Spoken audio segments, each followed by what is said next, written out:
You don't get out of this car in the next 3 seconds, I will drag you out myself. The spotlight floods the driver's side window. White light, blinding, surgical. A woman sits behind the wheel of a black Mercedes E-Class, hands already on the steering wheel, 10 and 2, palms open, fingers spread. She does not flinch. She does not blink. The officer who just spoke has no idea that in 12 hours, his career, his freedom, and his entire life will be in her hands. He reaches for the door handle. The highway shoulder of Interstate 85 smells like diesel and hot asphalt. Mile marker 52, 11:43 p.m. 3 patrol cars behind one civilian vehicle, lights spinning blue and red, painting the concrete barrier in alternating bruises. Traffic in the left lane doesn't slow down. 70 miles an hour, maybe 75. Nobody stops. Nobody ever stops. The woman opens the door herself, slowly, before his hand makes contact. She steps out, one foot, then the other, coat buttoning at the waist, posture straight, chin level. Her hands rise to shoulder height, palms forward, as if she has rehearsed this motion 100 times. As if she has studied exactly what compliance looks like when the margin between compliance and coffin is 3 seconds and one man's mood. Turn around, face the vehicle, hands behind your back. She turns, slowly, no sudden movement.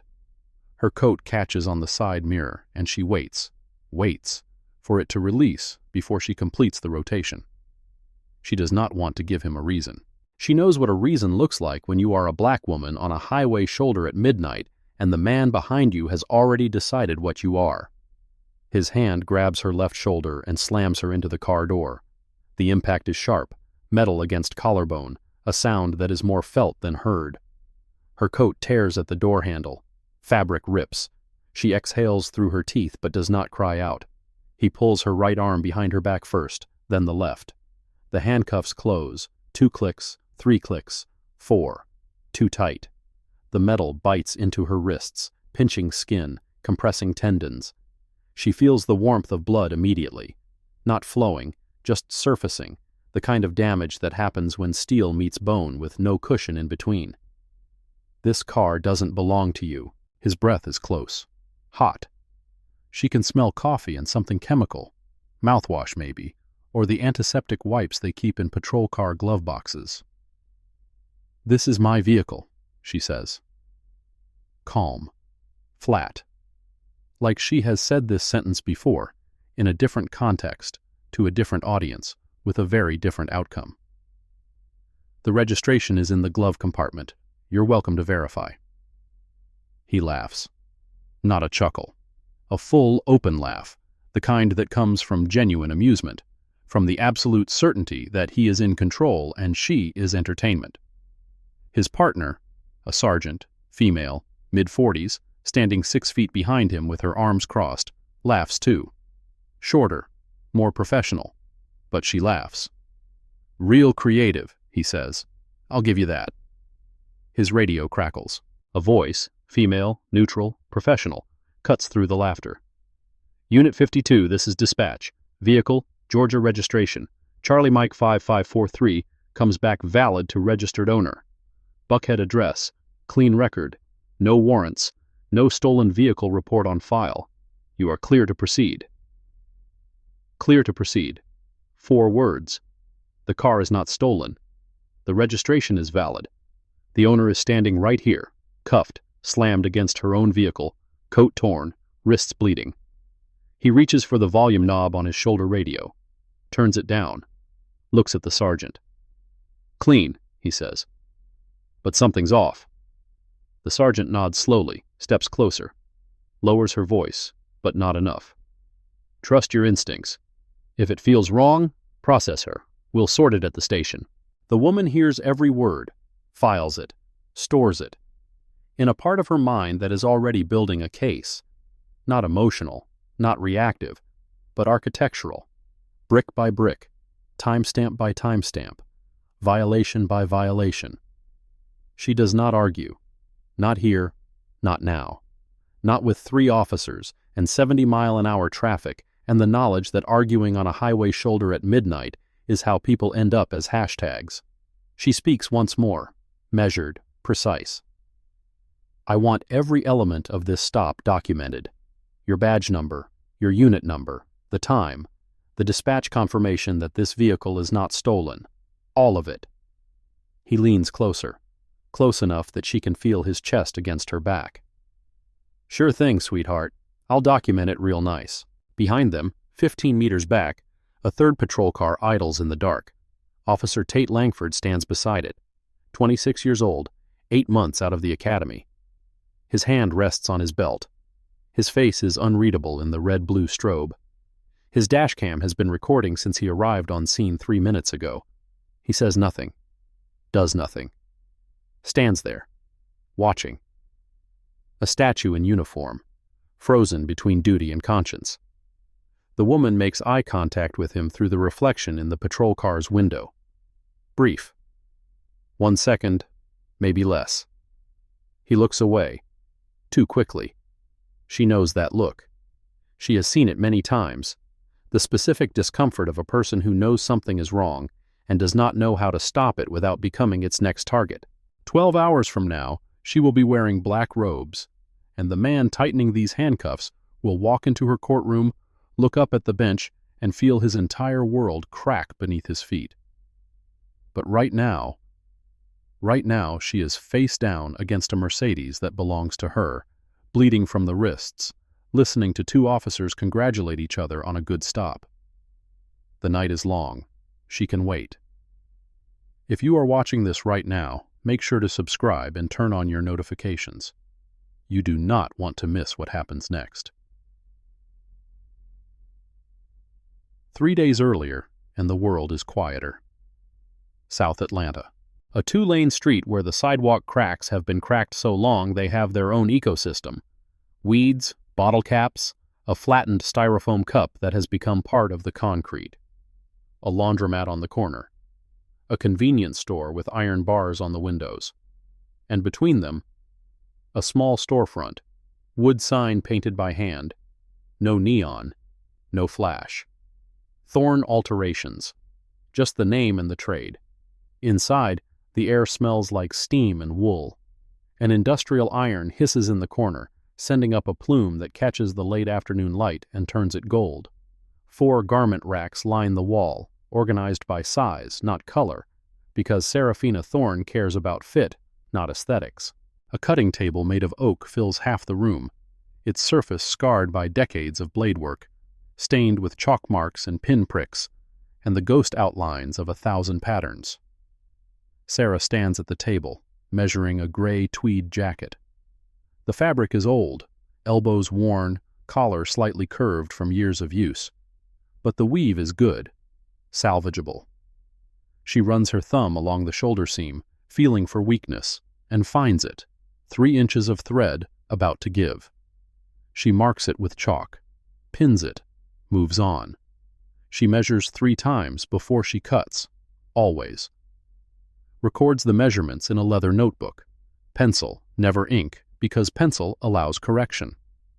Each stitch she makes is equidistant from the last.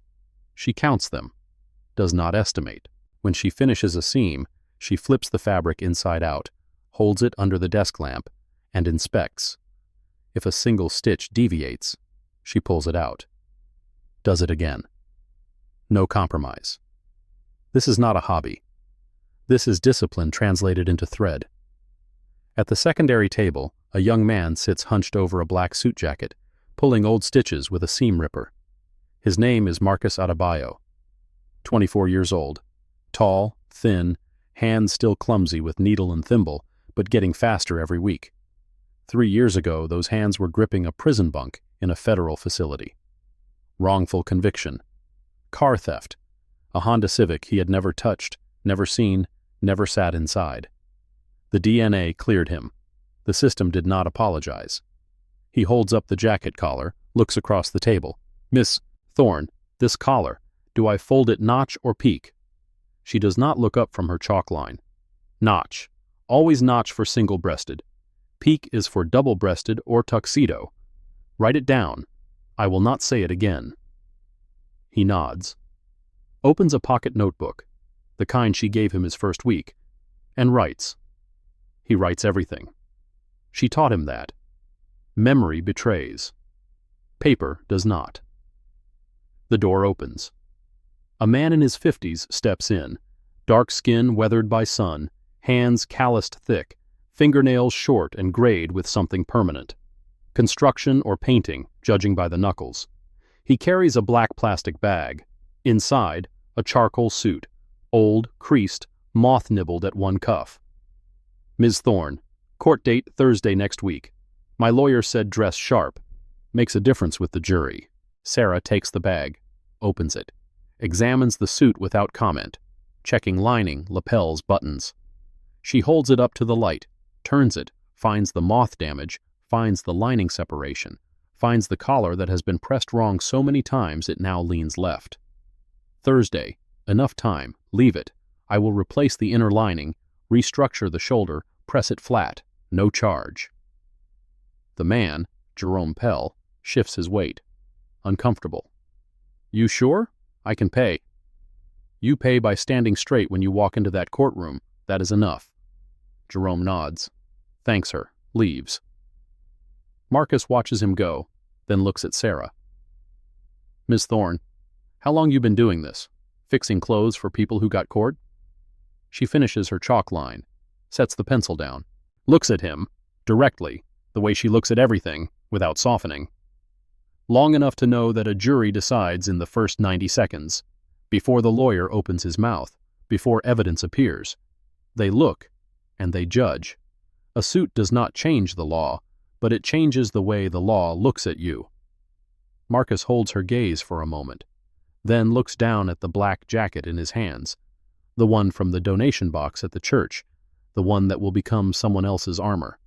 He understands. He understands because he was that person. Standing in a courtroom in county-issued khakis, watching 12 faces harden before the opening statement was finished. He goes back to pulling stitches. Quiet now. Thinking. The afternoon passes in rhythm. Iron and thread and chalk and silence. 2 more customers come. A woman who needs a skirt hemmed for a job interview. A teenager whose mother brings in his late father's blazer. The boy has a disciplinary hearing at school, and the mother wants him to look like the man his father was, not the boy the principal thinks he is. Sera takes both jobs. No charge for either. She does not advertise. There is no sign in the window that says, "Free suits for court."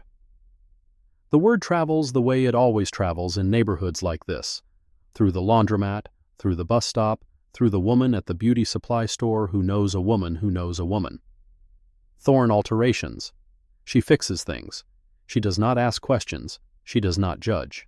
At 4:20 p.m., the bell above the door rings hard, not the gentle chime of a customer, but the sharp clang of someone who shoves doors instead of opening them. Marcus looks up from his station. A man stands in the entrance, white, mid-30s, polo shirt with a property management logo on the chest, clipboard under his arm. He does not step all the way inside. He stands in the threshold, 1 foot in, 1 foot out, the posture of someone who has already decided what this place is and whether it deserves his full attention. Afternoon. I am with Heartland Property Group. We manage this block. Sera does not look up from her stitching. I am aware. My lease is current. Yes, well, we have been getting complaints. Multiple individuals entering and exiting this unit during late hours carrying large bags. Some of the other tenants are concerned about the activity. Now Sera looks up, sets down the needle, folds her hands on the cutting table.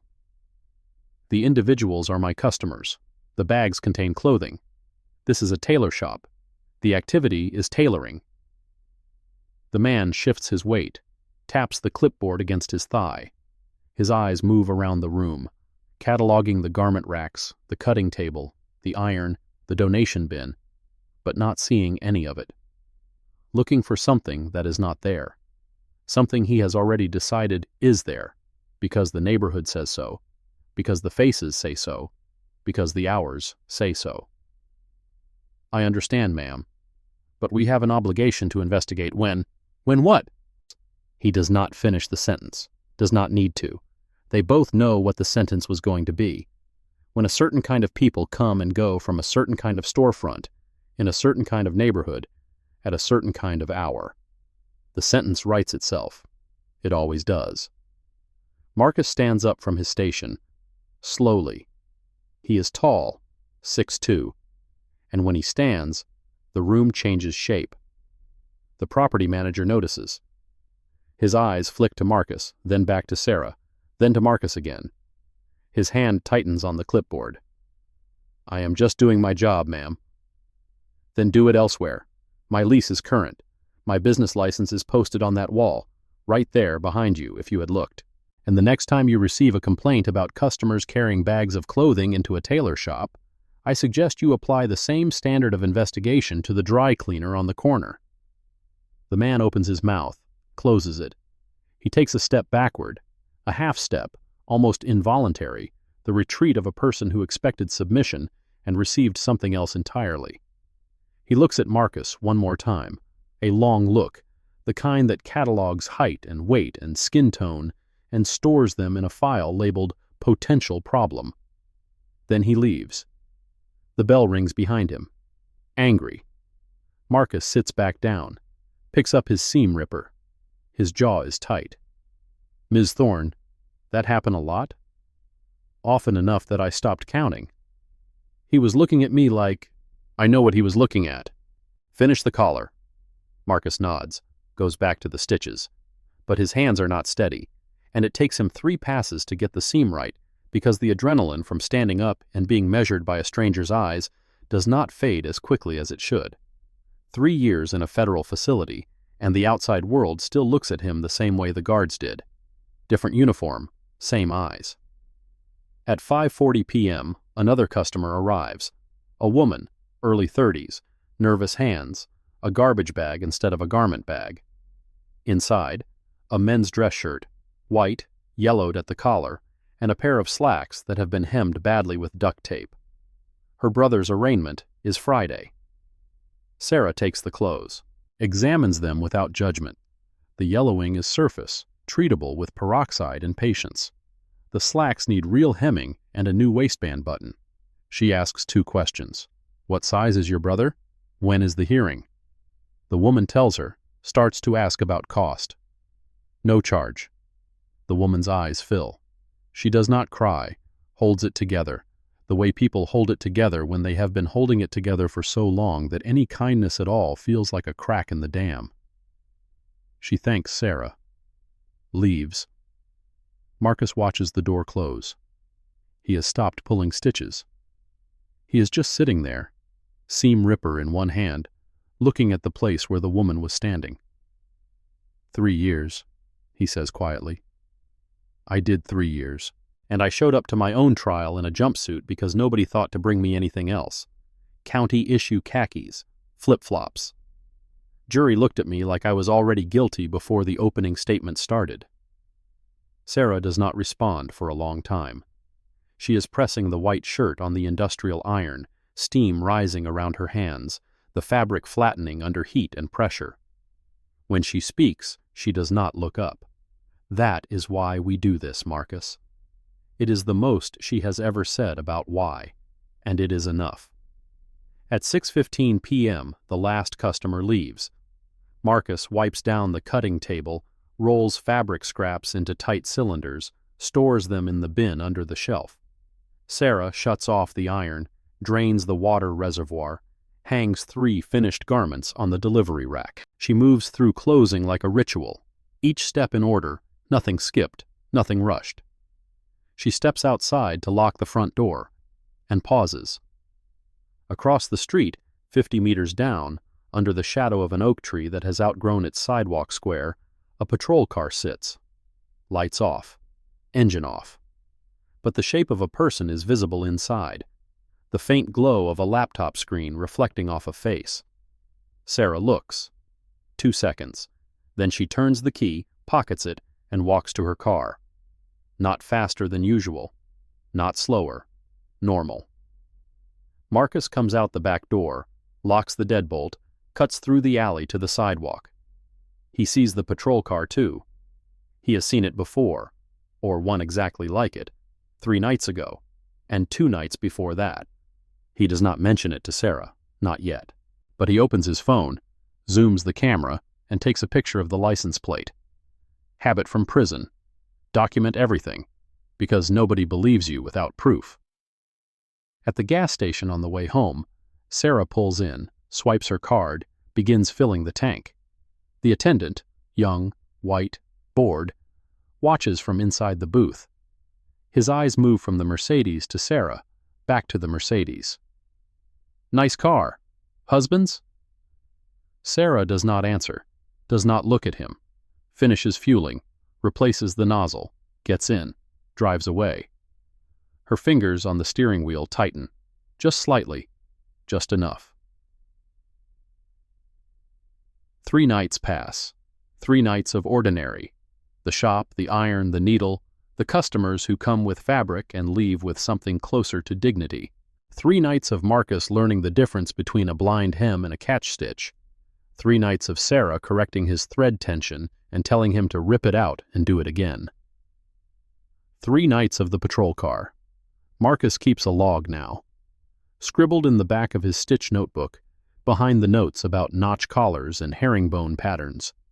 He writes dates, times, durations. He does not know why the car keeps coming. He does not know what it wants. But 3 years in a cell taught him one unshakable truth. When the system watches you, it is not curiosity. It is preparation. On the 4th night, the night everything changes, Sera stays late. A client in Decatur needs a completed suit delivered. His hearing is Monday morning, and the jacket lining still needs pressing. She finishes at 10:45 p.m., delivers the suit, drives home on Interstate 85. Buckhead is 40 minutes at this hour. The highway is quiet, the kind of quiet that makes you aware of your own headlights, your own engine, your own breathing. She drives the speed limit. Not because she is cautious by nature, though she is, but because she knows what she drives and what she looks like driving it. A black woman in a $70,000 car at 11 p.m. She has made this calculation before. Every black person who drives a car that exceeds expectations has made this calculation. You drive the limit. You signal every turn. You keep your registration current and your insurance card visible and your hands where they can be seen, and you hope that tonight is not the night. Tonight is the night. The blue lights appear at 11:38. 1 patrol car, then 2. She sees them in the rear view. The first one close, too close, tailgating for 30 seconds before hitting the lights. The second one, further back, closing fast. Sera signals, moves right, pulls onto the shoulder, kills the engine, puts the car in park, places both hands on the steering wheel. 10 and 2. Fingers spread, palms visible. She does all of this in sequence, not panicking, not rushing. Each action following the last in an order that feels rehearsed, because it is. Because she has read the manual. Because she has written the manual. Because she knows, from professional experience, she cannot yet reveal exactly what compliance looks like, and exactly how fast it can become irrelevant when the officer approaching your window has already decided the outcome. Footsteps on gravel. A flashlight beam cuts through the driver's side window, hitting her face, her hands, the dashboard, the leather seats. The beam lingers on the seats. License and registration. She reaches for the glove compartment, slowly, narrating her movement the way training videos teach, the way survival instinct demands. I am reaching for my glove compartment. My registration is inside. The officer, badge glinting, name tag unreadable in the strobe light, watches her hand. She opens the compartment, removes the registration folder, hands it to him. He takes it, does not look at it, glances at the photo on her license, glances at her, glances at the Mercedes emblem on the steering wheel. He crumples the registration, just folds it, crushes it like a receipt, and tosses it onto the gravel shoulder. Out of the vehicle. Officer, could you tell me the reason for this stop? I said out. Do not make me ask again. She opens the door, steps onto the shoulder. Gravel shifts under her shoes. The wind from passing trucks hits her face. Hot, diesel-scented, violent. She raises her hands, shoulder height, palms forward. He spins her around, one hand on her left shoulder, the other on her right arm. He pushes her against the car door, hard. Her hip bone connects with the door handle. A sharp, bright pain shoots up her side. Her cheek presses against the cold glass of the window. This is the second time in 2 minutes he has slammed her into her own vehicle. The first time tore her coat. This time she feels something pop in her shoulder. Not a dislocation, but a strain. The kind that will ache for weeks and remind her every time she reaches for a spool of thread on the upper shelf. He yanks her arms behind her back. Not one at a time, both at once, wrenching them backward at an angle that sends a white flare of pain through her rotator cuff. Her right elbow hyperextends. She gasps. Involuntary, animal, the sound the body makes when a joint is taken past its natural range. Stop resisting. She is not resisting. She has not resisted a single moment of this stop. Every movement she has made has been deliberate, compliant, controlled. But the words serve a different purpose. They are not a response to reality. They are a narrative. They are the words that will appear in his report, in his justification, in the language that transforms his violence into her fault. Stop resisting. The incantation that turns aggression into procedure. The handcuffs come next. He ratchets them. Click, click, click, click. Past tight, past secure, into the territory of punishment. She feels the metal compress the small bones of her wrist, the ulnar styloid pressing against steel. The left cuff catches skin. A pinch that becomes a cut, a thin line of heat that tells her she is bleeding without needing to look. Too tight, she says. Calm, factual, not pleading, documenting. He does not adjust them, does not acknowledge the statement. Instead, he grabs the chain between the cuffs and lifts, pulling her wrists upward behind her back, a pain compliance technique called a ratchet lift that every police academy in the country teaches and every use of force policy in the country regulates. When applied to a compliant subject, it is excessive force. When applied to a compliant subject who has already been slammed into a vehicle twice, it is assault under color of law. She bends forward at the waist to reduce the pressure. It helps. Slightly. The pain drops from blinding to severe. She breathes. In through the nose, out through the mouth. A technique she learned, somewhere, from something, in a context she will not reveal tonight, for managing pain without surrendering control. The sergeant arrives. Boots crunch on gravel. 20 years on the force, and it shows, in the way she surveys the scene without urgency, the way her eyes catalog details not as evidence, but as variables in a calculation. Mercedes. Black woman. Expensive coat. Educated diction. Complete absence of panic. She walks to the arresting officer, lowers her voice. Not enough. You sure about this one? Trust me. By the book, then. Document everything. The woman against the car hears it, every word. She knows this language. She has seen it in transcripts. The code that supervisors use when they mean cover your tracks, make it stick, build the paper trail that turns a bad stop into a justified arrest. The handcuffs come next. She does not resist, does not tense, does not pull away. She makes her wrists as small as possible, a technique she learned not from a self-defense class, but from reading case files where defendants described the moment their bones were compressed by steel. 4 clicks. Too tight. Metal biting skin. This car is registered to me, she says. Dispatch confirmed it. What am I being charged with? The officer steps back, adjusts his belt, smiles. The kind of smile that is not a smile but a declaration. Suspicion of operating a stolen vehicle. Dispatch just confirmed it is not stolen, and will add false impersonation of a public official while we're at it. She stops talking. Not because she has nothing left to say, she has volumes left to say, but because she has calculated, in the time it takes a truck to pass at 75 miles an hour, that arguing with 3 officers on a highway shoulder at midnight is not strategy. It is suicide by increments. The sergeant approaches her now, shines a flashlight directly in her face. Not the quick sweep of a standard check, but a sustained, searching beam, the kind that is designed to disorient, to assert dominance, to remind you that you are the subject and they are the authority. "Ma'am, we're going to need you to come with us to the station. You can sort all this out there."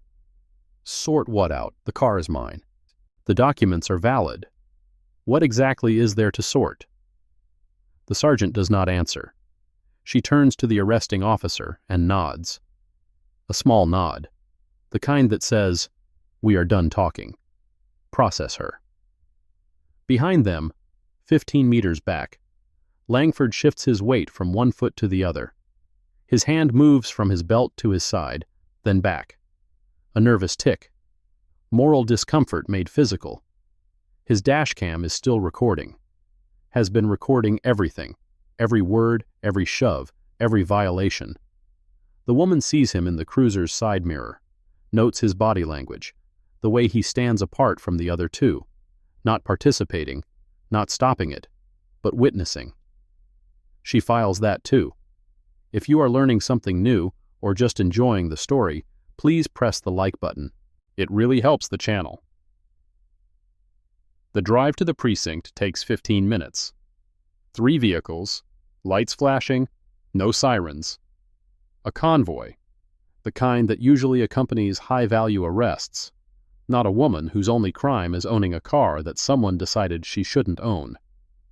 In the back of the lead cruiser, Sera sits behind the plastic partition, hands cuffed behind her back, wrists throbbing. The seat is hard, molded plastic, cold through her coat. The car smells like disinfectant and old sweat and something sweet, like energy drink, dried on the console. She heard the entire dispatch exchange, every word, crystal clear through the partition. They know the car is not stolen. Dispatch confirmed it. And they are continuing anyway. Her jaw tightens. She is not afraid anymore. Fear was the first 5 minutes. The slam against the car, the cuffs, the flashlight in her face. Fear is reasonable. Fear is biology. But it passes, if you let it, and what replaces it, in her, in this moment, is something colder, more precise, more dangerous. She is calculating, planning, thinking 3 moves ahead, the way she always does, the way she has trained herself to do across years of work she cannot yet name. The officer, his name, she will learn later, is Gage Morton, drives with one hand. The other taps the steering wheel in a rhythm that might be a song, might be nervous energy, might be satisfaction. He is pleased with himself. She can tell. The set of his shoulders, the tilt of his chin in the rear-view mirror. He caught a big one tonight. Big, luxury car, midnight, black woman. The trifecta he has been trained by experience and bias to associate with criminality. He does not know who she is. He does not know what she does. He does not know that in his back seat, behind the plastic partition, handcuffed and bleeding from the wrists, sits the one person in Fulton County who has the authority, the evidence, and the personal motivation to end his career in a single morning. They arrive at the precinct, Sallyport, the intake area, fluorescent lights, cinder block walls, the smell of industrial cleaner mixed with stale coffee. Morton parks. The sergeant, Lila Fairbanks, parks beside him. Langford parks last, still silent, still recording. Inside, the booking desk is manned by Lieutenant Dorian Pike, 51 years old, night shift watch commander. He is processing paperwork, multitasking, and he does not look up when they enter. "You ran her through the system?" Pike asks. "Routine. Rote."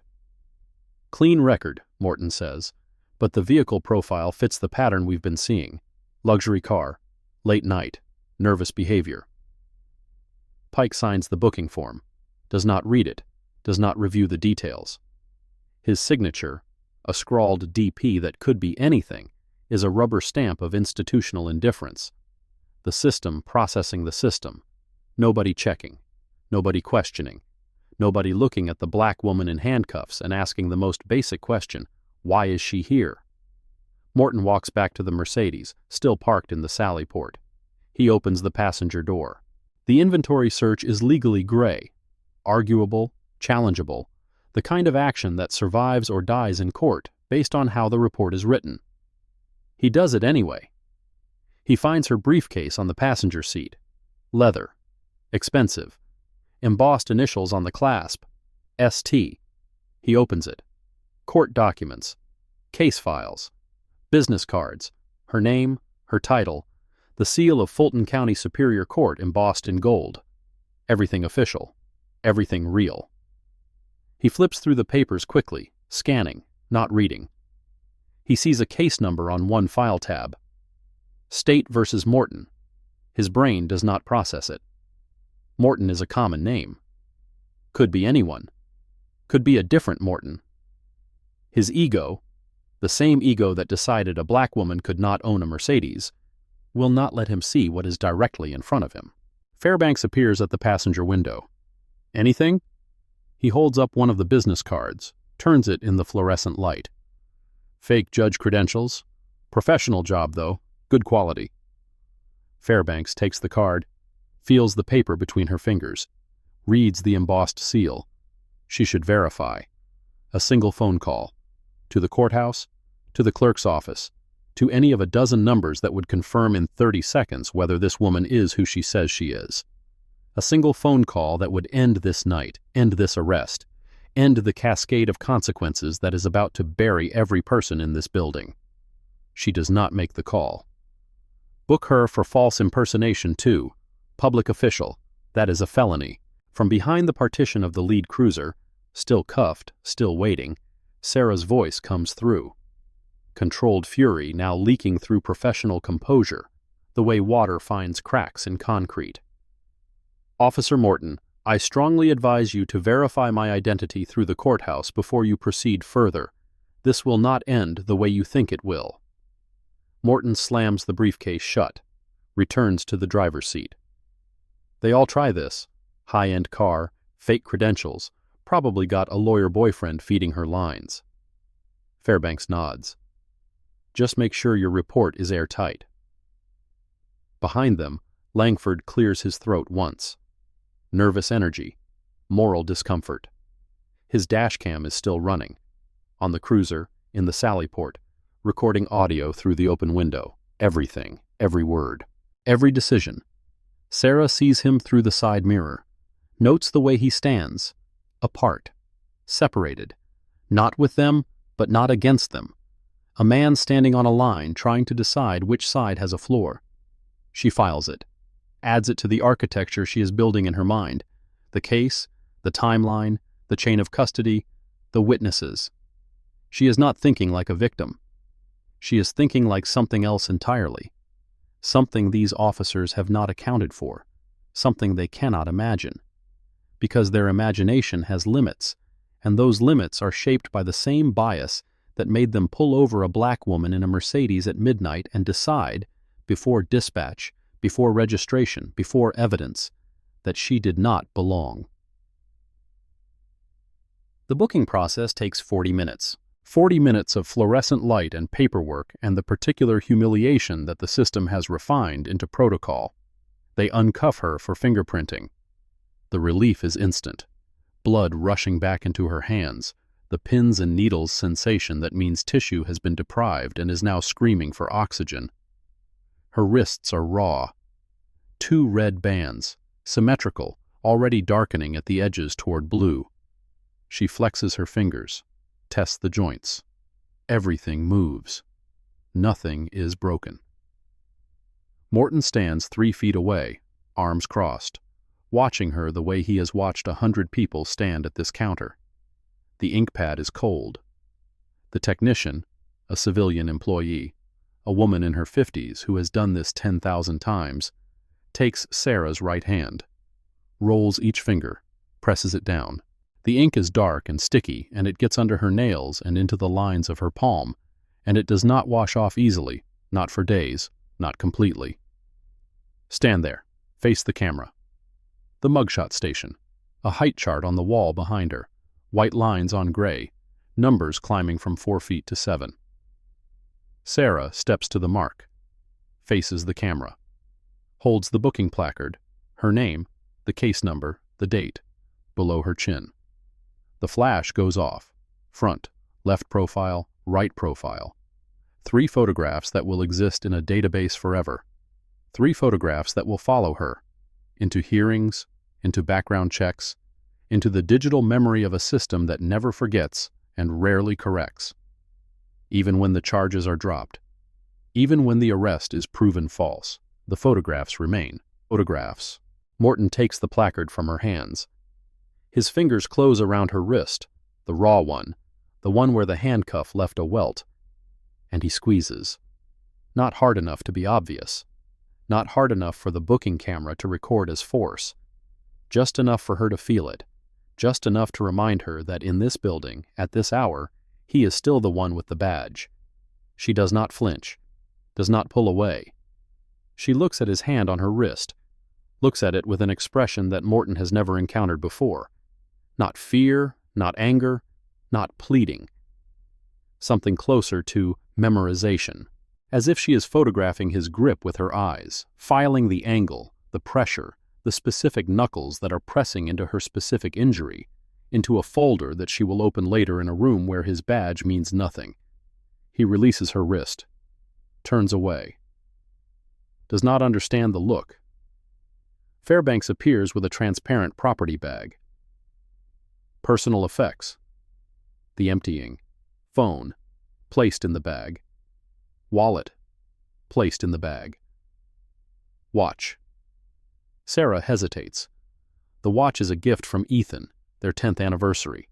Silver case, leather band, a small inscription on the back that she reads every morning. She holds it for a moment longer than necessary, then places it in the bag. Keys. 2 earrings. A ballpoint pen, the kind she uses to mark hems when chalk is too faint. Fairbanks seals the bag. Seals. Writes on the label. Does not look at Sera. Personal property will be returned upon release or transferred with you to county if charges are filed. County. The word hangs. County means a different facility. County means a longer stay.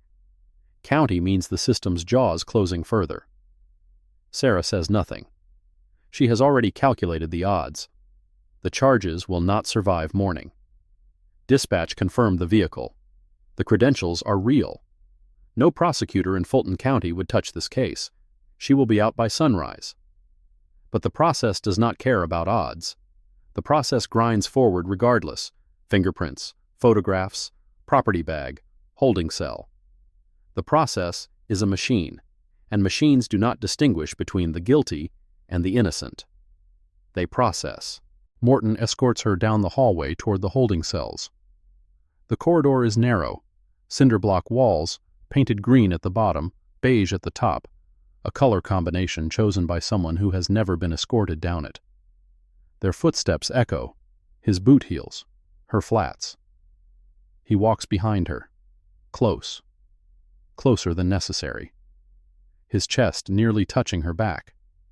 A proximity that is not tactical but territorial, the closing of space that predators use to remind prey that escape is theoretical. At the cell door, he reaches past her to key the lock. His arm brushes her shoulder. The gesture is small, plausibly accidental, the kind of contact that would vanish in a report, that would be invisible to any camera, that exists only in the space between 2 people and the power imbalance that shapes it.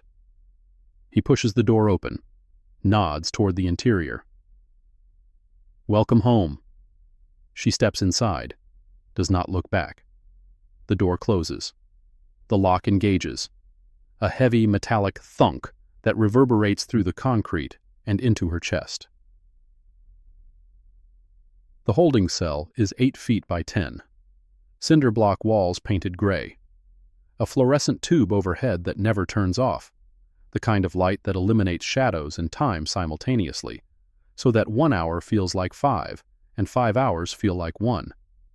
A steel bench bolted to the wall. A toilet without a seat. No blanket. No pillow. No clock. Sera sits on the bench, back straight, hands on her knees, eyes open. She does not call a lawyer, does not call her husband, does not bang on the door or demand her rights or threaten lawsuits. She does none of the things that the officers on the other side of the door expect, none of the things that would confirm their narrative: hysterical, uncooperative, guilty. She calculates. In her mind, a sequence is forming, not emotional, procedural. Each step follows the last with the precision of a stitch in good fabric. Timestamp, 11:43 p.m., the stop. Timestamp, 11:51 p.m., the cuffs. Timestamp, 12:05 a.m., arrival at precinct. The dispatch confirmation, clean, valid, no warrants. The sergeant's instruction, process her, sorted at the station. The business cards dismissed as forgeries. The briefcase opened without her consent. The file, State versus Morton, sitting in that briefcase, unread, unrecognized. At 1:15 a.m., the slot at the bottom of the cell door opens. A tray slides in. Water in a paper cup. A sandwich.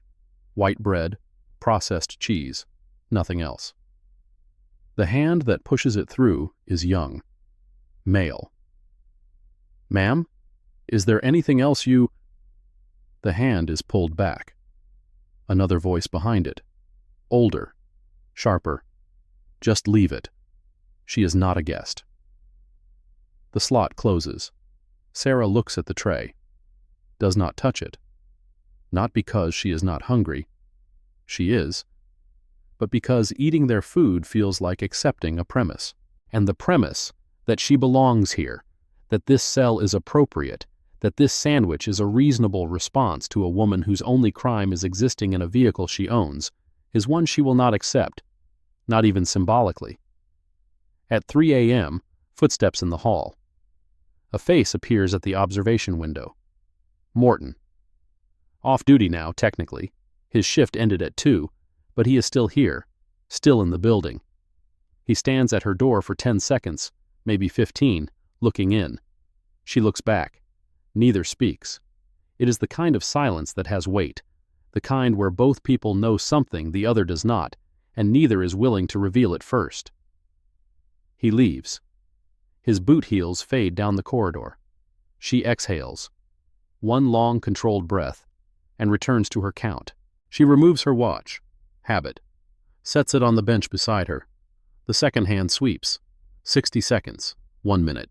She counts the ticks the way she counts stitches. Precise. Methodical. Each one the same distance from the last. She knows exactly how long they can hold her. She knows the charges will not survive a single phone call. The car is not stolen. The credentials are not fake.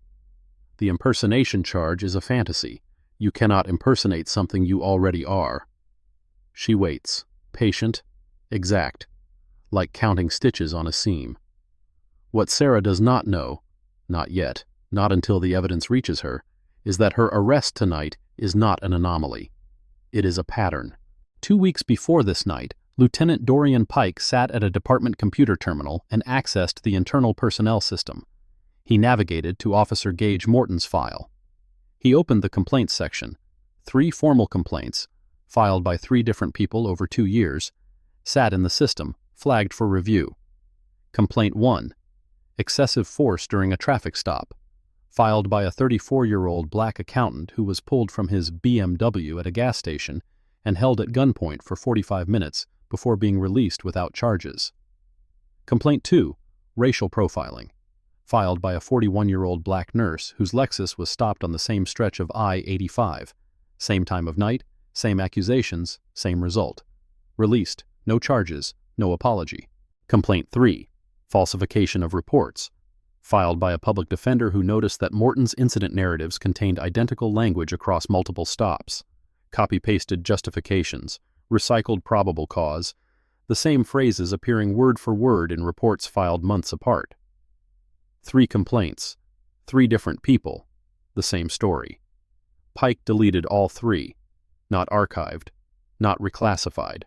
Deleted. Removed from the system without review committee approval, without supervisory sign-off, without leaving a paper trail.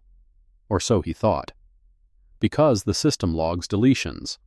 The system remembers what humans try to forget. Pike did not do this out of loyalty to Morton. Pike did it because those 3 complaints, if they existed, would appear in Morton's upcoming trial as pattern evidence. And if they appeared in Morton's trial, they would raise a question that Pike could not afford to have asked. What did the supervising lieutenant know, and when did he know it? The answer, everything, and for months, would end Pike's career faster than it would end Morton's. So the complaints disappeared. And tonight, when Pike signed the booking form without reading it, he was not being lazy. He was being consistent. The system protecting itself. The machine grinding forward. Another black body processed, cataloged, and stored in a cell, while the paperwork catches up with the reality that everyone involved already knows. There is no crime here. There never was. 6 a.m. The cell door opens. A duty officer, not Morton, not Fairbanks, someone from the morning shift who has no idea what happened tonight, stands in the doorway. Ms. Thorne, no charges filed. You are free to go. Sera stands, picks up her watch, puts it on, steps through the door. She does not say thank you, does not say anything. She collects her personal effects at the front desk. Phone, wallet, keys. The briefcase is not there. Still in the Mercedes, in the impound lot. She requests a ride. The desk officer offers to call a cab. She declines. Opens her phone. Uber, 6:12 a.m. The sky outside is gray. Not dawn yet, but close. That interval where the darkness has given up but the light has not committed. She gets in the car, closes the door, looks at her wrists. 2 red lines, symmetrical, raw, already bruising at the edges. The handcuffs were on for approximately 90 minutes. 90 minutes of steel compressing skin, cutting circulation, leaving marks that will fade in a week, but will remain in photographs forever. The Uber driver glances at her in the rear view, sees the marks, says nothing, drives. Home. Buckhead. A house that is quiet, the way houses are quiet when someone has been waiting all night. 2 coffee cups on the kitchen counter, one used, one untouched. Ethan Thorne stands by the window. He has not slept. He is still wearing yesterday's shirt, sleeves rolled to the elbow, tie loosened but not removed. He is a man who looks like what he is, an attorney, even when he is not trying. Sera walks in through the kitchen door, sets her keys on the counter, picks up the untouched coffee, takes a sip. It is cold. She drinks it anyway. Ethan watches her, does not ask, does not push. 14 years of marriage have taught him the specific geometry of her silence, when to wait, when to speak, when to stand close and when to stand back. Right now, she needs space. He can see it in the way she holds the cup, both hands, tight, the way she holds things when she is containing something that wants to expand. She finishes the coffee, sets the cup down, looks at him. Last night, an officer named Gage Morton arrested me on Interstate 85 for driving my own car. Dispatch confirmed it was not stolen. He arrested me anyway. Then he charged me with impersonating a public official. Ethan's face cycles through 4 expressions in 3 seconds. Disbelief, the kind that narrows the eyes and tilts the head, the body's refusal to accept information that violates its model of the world. Rage, sudden, hot, the kind that tightens the jaw and pulls the hands into fists. Then calculation, the lawyer replacing the husband, the professional overriding the personal. And finally, a 4th expression, one that has no name, something between horror and recognition, the look of a black man in America who has spent his career fighting a system that has just come for the person he loves. "We sue," he says. Immediately, reflexively. Federal civil rights violation. 42 U.S.C. Section 1983. I will have papers filed by... No. Sera, they falsely arrested you. That is... I know exactly what it is. She sets down the cup. Looks at him, not softening, clarifying. But I am handling this my way. Meet me at the courthouse. 8:45, main courtroom. You will understand then. He studies her face, knows the look, trial face, strategy face, the expression she wears when she has already seen the end game and is working backward through the moves. What are you planning? Justice. She checks her watch.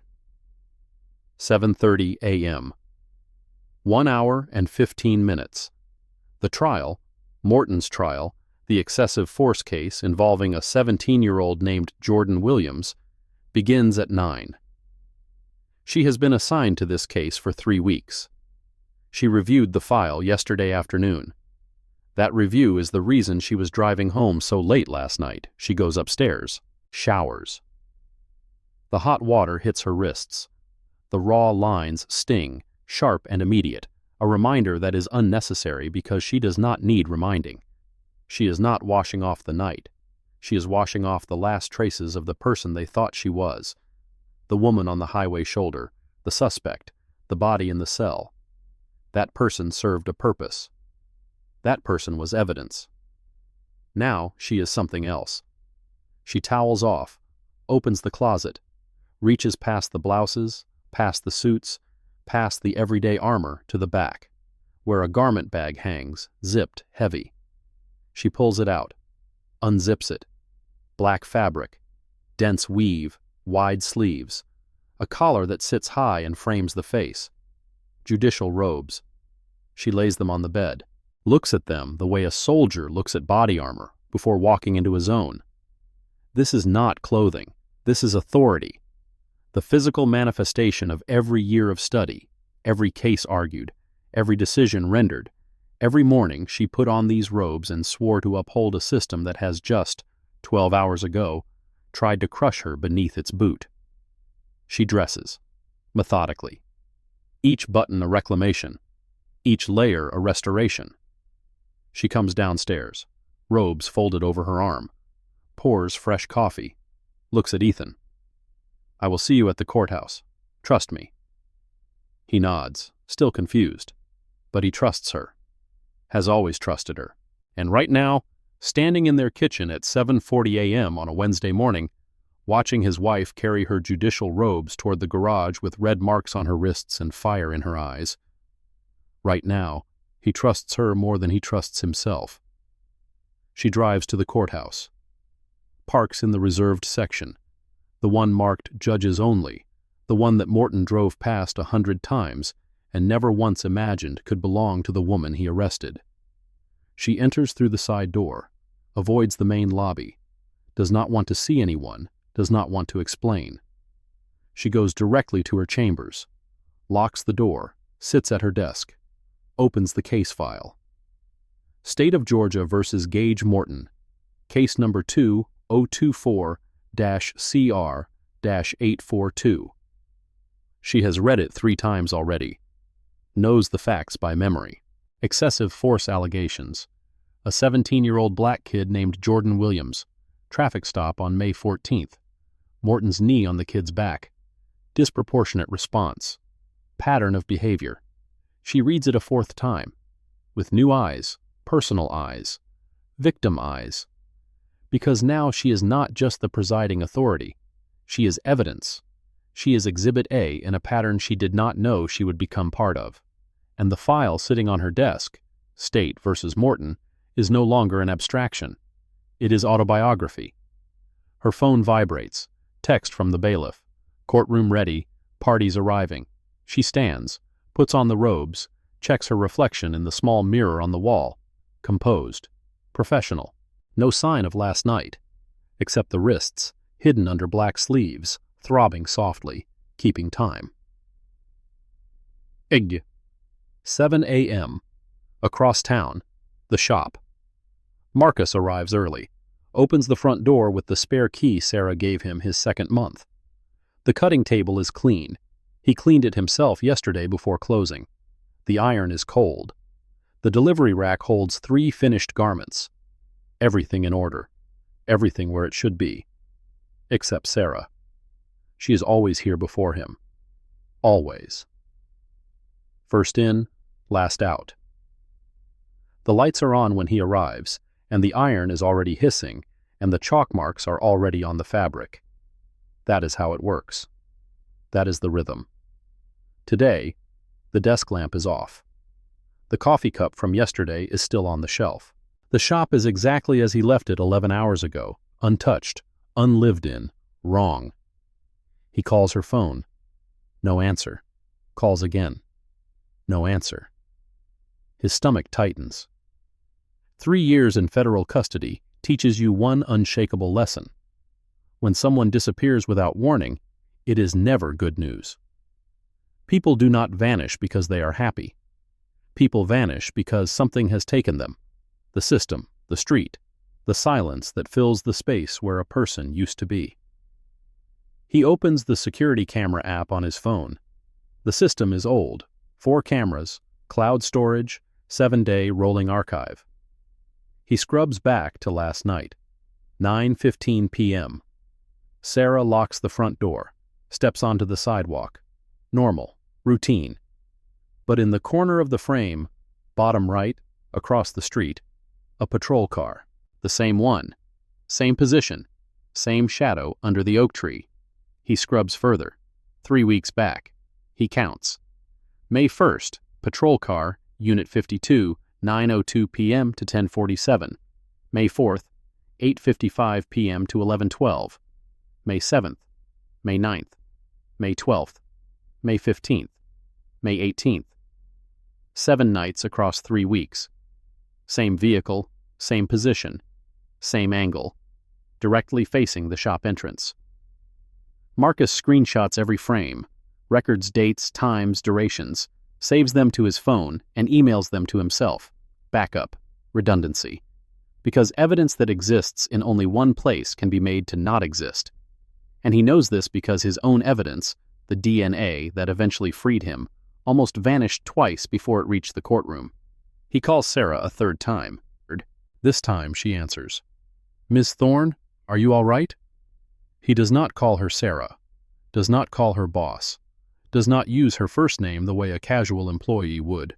He says Ms. Thorne. And the way he says it carries weight, a specific weight that goes beyond courtesy, beyond professional respect, into something older and deeper.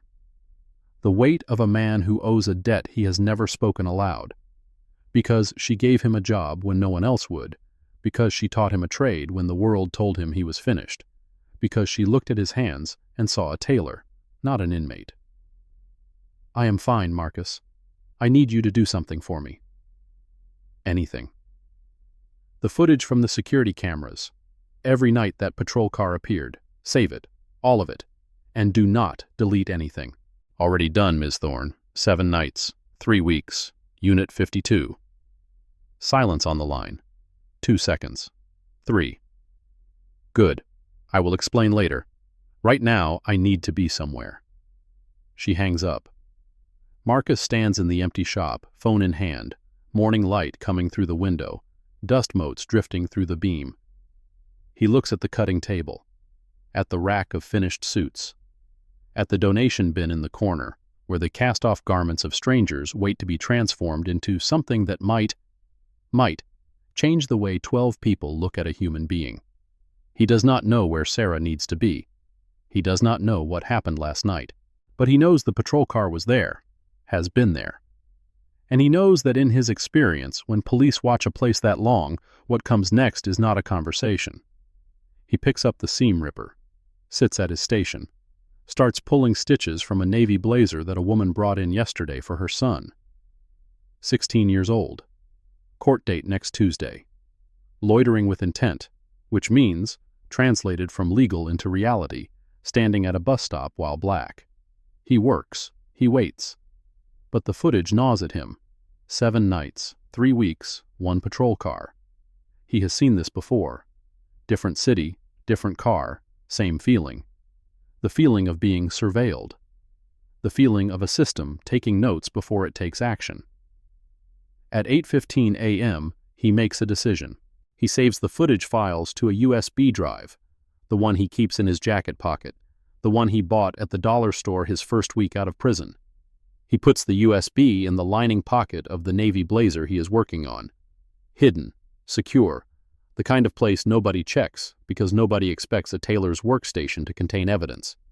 Then he walks outside, crosses the street, walks toward the oak tree. The patrol car is not there now. It is morning, the car only appears at night, but the tire marks are. Twin grooves in the soft dirt shoulder, angled toward the shop entrance. He kneels, photographs them, photographs the line of sight from the car's position to the shop's front window, photographs the angle, the distance, the oak tree's shadow pattern that would conceal a parked vehicle at night while leaving a clear view of anyone entering or exiting the shop. He does this quickly, methodically, the way Sera taught him to inspect seams. Check the angle, check the tension, check the alignment. If something is wrong, document it, then fix it. A voice behind him. Help you with something? Marcus stands, turns. A uniformed officer, not the one from the patrol car, a different one, younger, on foot patrol, stands on the sidewalk, hand on belt, standard stance, standard look. Just picking something up, Marcus says, keeps his voice neutral, keeps his hands visible. The officer looks at him, looks at his phone, looks at the ground where Marcus was kneeling. You live around here? I work across the street. Thorne Alterations. The officer glances at the shop. Back at Marcus. A beat. 2 seconds. 3. Where the calculation happens. The calculation that Marcus knows by heart.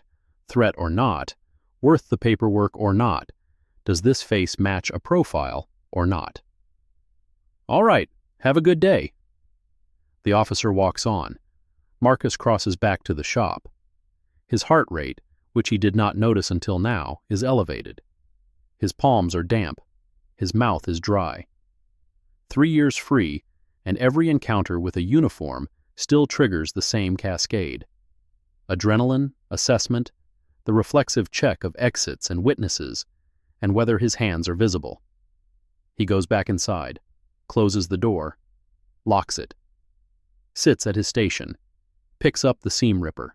He does not know yet that the footage on his phone and the USB in the blazer lining will become the single most important piece of evidence in the most explosive police misconduct case Fulton County has seen in a decade. He does not know.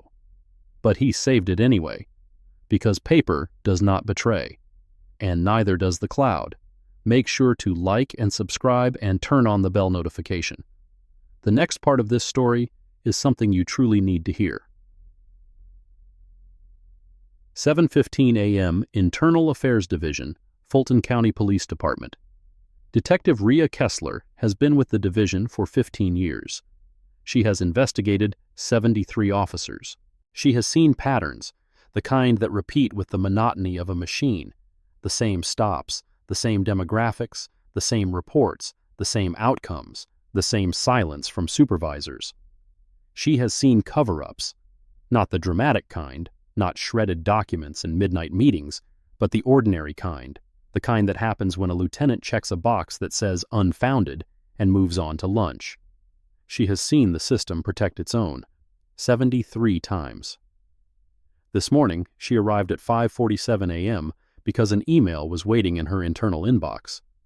No sender name, no signature, just a file, video, dashcam format, and a single line. Incident report, I-85, Unit 52, 23:43 hours. She opens it, watches. Her face does not change. 15 years of watching officers do terrible things has given her a face that does not change. But when the woman on screen turns her head, when the flashlight catches her profile, when the name comes through the dispatch audio, Seraphina Thorne, Kessler's hand stops on the mouse. She knows that name. Not personally, professionally. Judge Seraphina Thorne, Fulton County Superior Court. Kessler has testified before her twice. Once in a use of force case, once in a falsification matter. Thorne was precise, thorough, fair, but fair the way a blade is fair, cutting in both directions. And now, on Kessler's screen, Judge Thorne is being handcuffed on a highway shoulder by Officer Gage Morton. The same Officer Gage Morton whose excessive force trial is scheduled to begin in, Kessler checks the calendar, 2 hours and 13 minutes, before Judge Thorne. In courtroom 3. Kessler picks up the phone. Direct line to Captain Sloan Avery. Captain, it is Kessler. We need to talk. Before 9 a.m. It is urgent. A pause. She hears coffee. Morning routine interrupted. How urgent? Career-ending urgent, and it involves the judge presiding over Morton's trial this morning. Another pause. Longer. The kind of pause that happens when a career officer calculates the distance between a phone call and a catastrophe and realizes it is measured in minutes. I will be there in 20. Kessler hangs up, opens her case management software, creates a new file, marks it Priority, Confidential, begins documenting. Timestamps, screenshots, chain of custody for the dashcam footage. She is meticulous. Each entry follows protocol. Each screenshot is saved with metadata. Each action is logged. She makes a second call, directly to the Chief of Police, bypassing the chain of command, warranted given the circumstances. Chief, it is Kessler. You need to be in courtroom 3 at 9 a.m. Do not ask questions. Just be there. And bring your phone. You will want to document this. She hangs up before he can respond. In 3 hours, Gage Morton will walk into that courtroom, confident, prepared, believing he is defending himself against a single excessive force complaint. He has a good lawyer. He followed training, or believes he did. The kid in the Williams case was resisting, or Morton will say he was. Everything by the book. He has no idea that the walls are already closing, that internal affairs is activated, that his captain and his chief will be in the gallery, that every word, every action from last night is now evidence, that the footage is climbing the chain of command like fire climbing a fuse. He has no idea what is waiting. 8:30 a.m. Morton's house, suburban neighborhood. 3-bedroom ranch. Mortgage that stretches his paycheck thin. The kind of house that looks comfortable from the outside and feels like a countdown from within. He showers, shaves, puts on his dress uniform, the one for court appearances, pressed and clean, shoes polished, everything regulation. He checks himself in the mirror, adjusts the collar, straightens the tie, satisfied. His phone buzzes. Text from Wells Hart, his defense attorney. Hart handles police cases, knows the system, knows the judges, knows which arguments play and which ones die on the vine. Judge hasn't changed. Stick to script. She's known for being fair but thorough. Professional tone only. Morton texts back, one-handed, the other hand on his car keys. No problem. Had a weird stop last night, though. Woman claimed to be a judge. Can you believe that? Had a whole briefcase full of fake credentials. Impressive, honestly. He hits send, grabs his jacket, walks to the car. Does not see Hart's response, because Hart does not respond. Hart is sitting in his office, staring at his phone. He reads the text twice, 3 times. Then he puts the phone down, sits, hard. The leather chair creaks under sudden weight. He knows that name. He does not need to search it. He has appeared before Judge Seraphina Thorne twice in the past year. She was professional, fair, thorough, and she was unforgiving of procedural violations. The kind of judge who reads footnotes, who checks citations, who asks questions that defense attorneys pray she will not ask. Hart looks at the case file on his desk. State versus Gage Morton. Trial beginning in 25 minutes. Presiding judge, Seraphina Thorne. His client, his idiot, reckless, career-destroying client, arrested his own judge, 10 hours before trial. Hart picks up his phone. Thumb hovers over Morton's contact. Should he call? Warn him? Give him a chance to prepare, to compose himself, to at least not collapse in public when he sees her face? He does not call. Professional calculation. Cold, precise, the kind that lawyers make when the stakes are career level. If he warns Morton now, it could be construed as obstruction. Witness tampering. Coaching a client to manage his reaction to evidence. Better to go to the courthouse.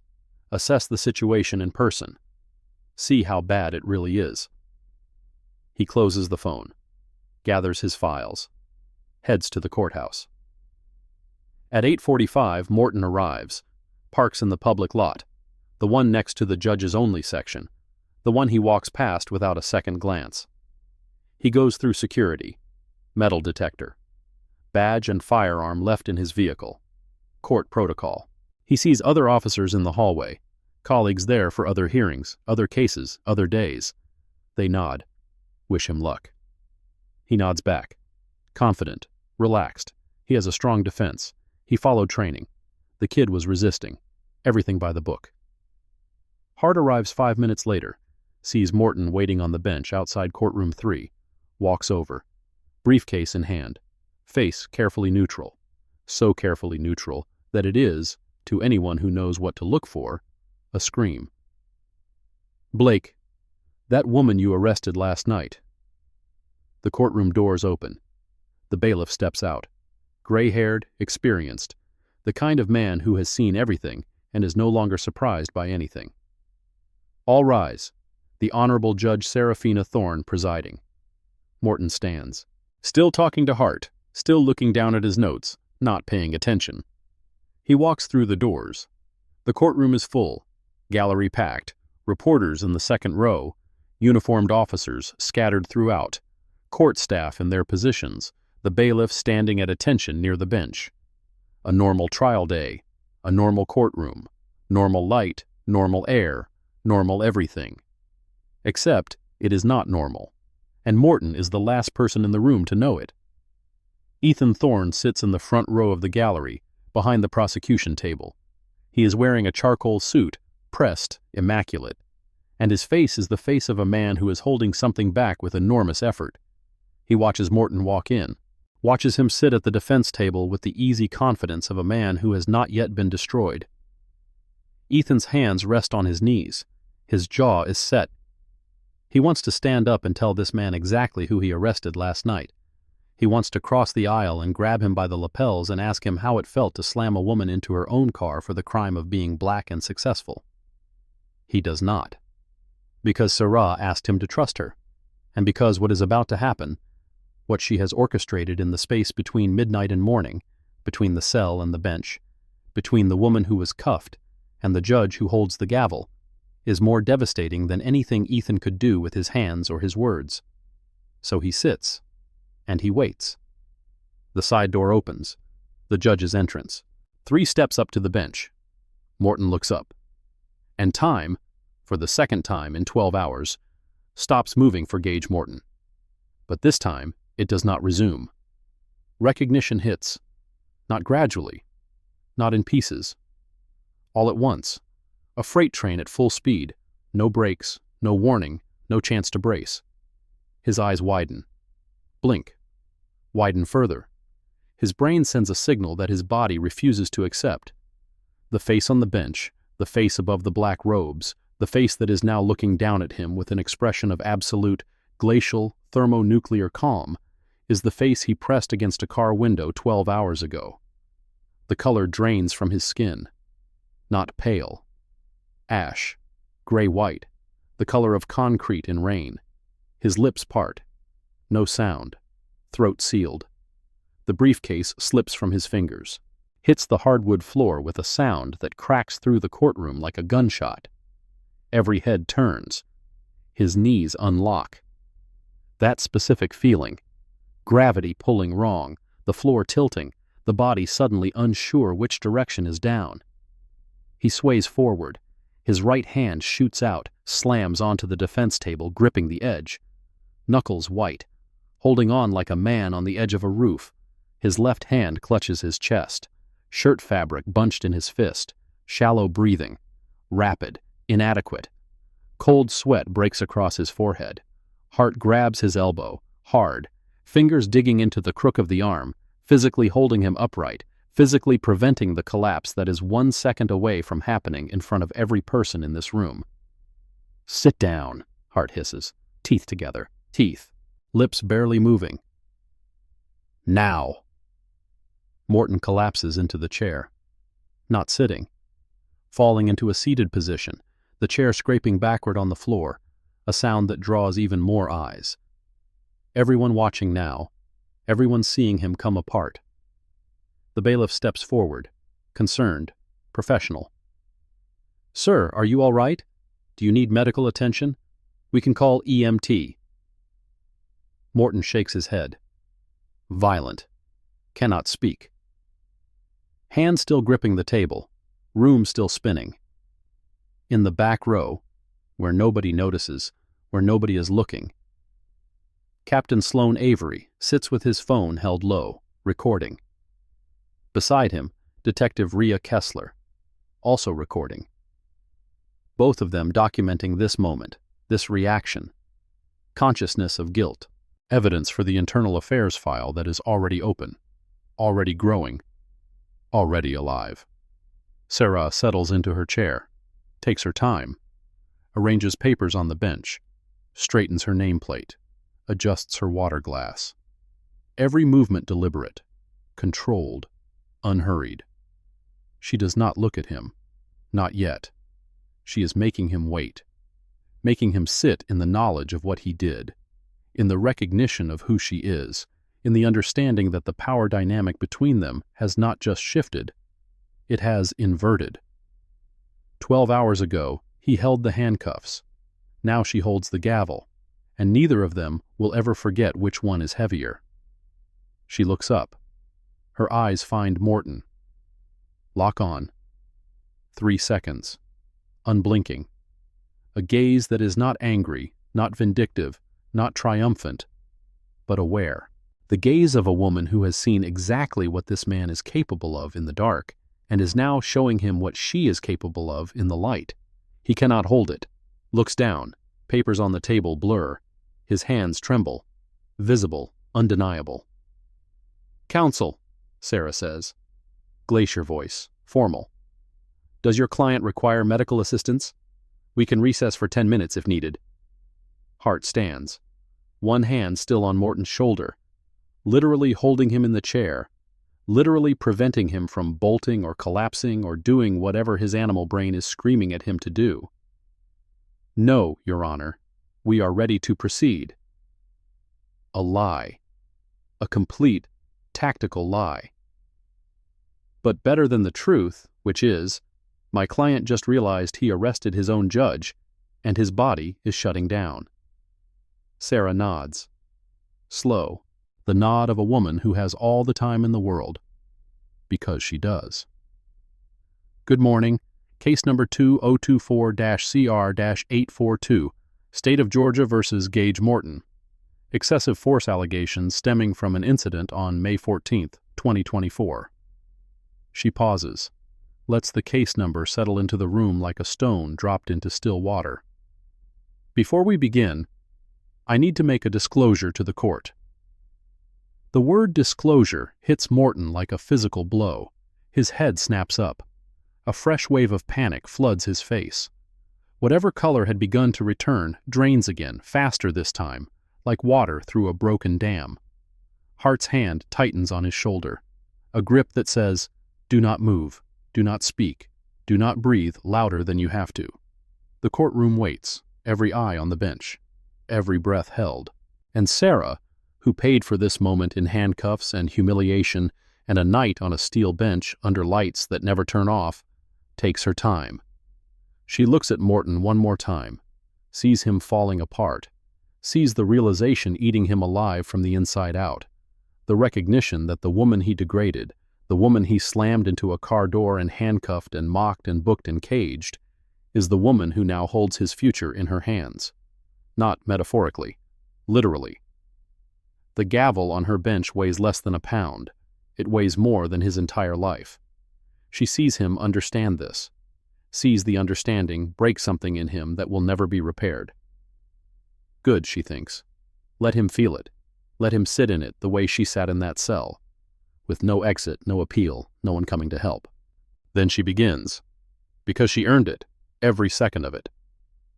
Last night, at approximately 11:43 p.m., I was stopped by Officer Gage Morton on Interstate 85 at mile marker 52. The courtroom does not breathe. I was subsequently arrested on suspicion of operating a stolen vehicle and false impersonation of a public official. I was held in custody until 6 a.m. this morning and released without charges filed. The silence that follows is not silence at all. It is the sound of 47 people processing the same impossible information at the same time. A collective gasp that does not fully form, a wave of disbelief that rolls through the gallery like a shock wave through water. Someone in the third row whispers. Someone in the fifth row drops a pen. A reporter in the second row grabs her phone so fast she knocks her notepad off the bench. A Colleen Briggs. Young, prepared, unaware until this exact second of the context that has been building since midnight, stares at the bench. Her mouth opens. Literally opens, the jaw unhinging slightly, the expression of someone who has just watched the floor disappear beneath her feet.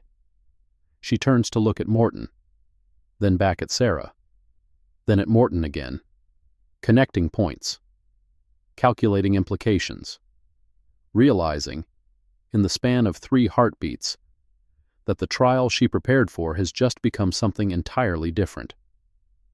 At the defense table, Wells' Hart closes his eyes, exhales, slowly, a long, controlled breath.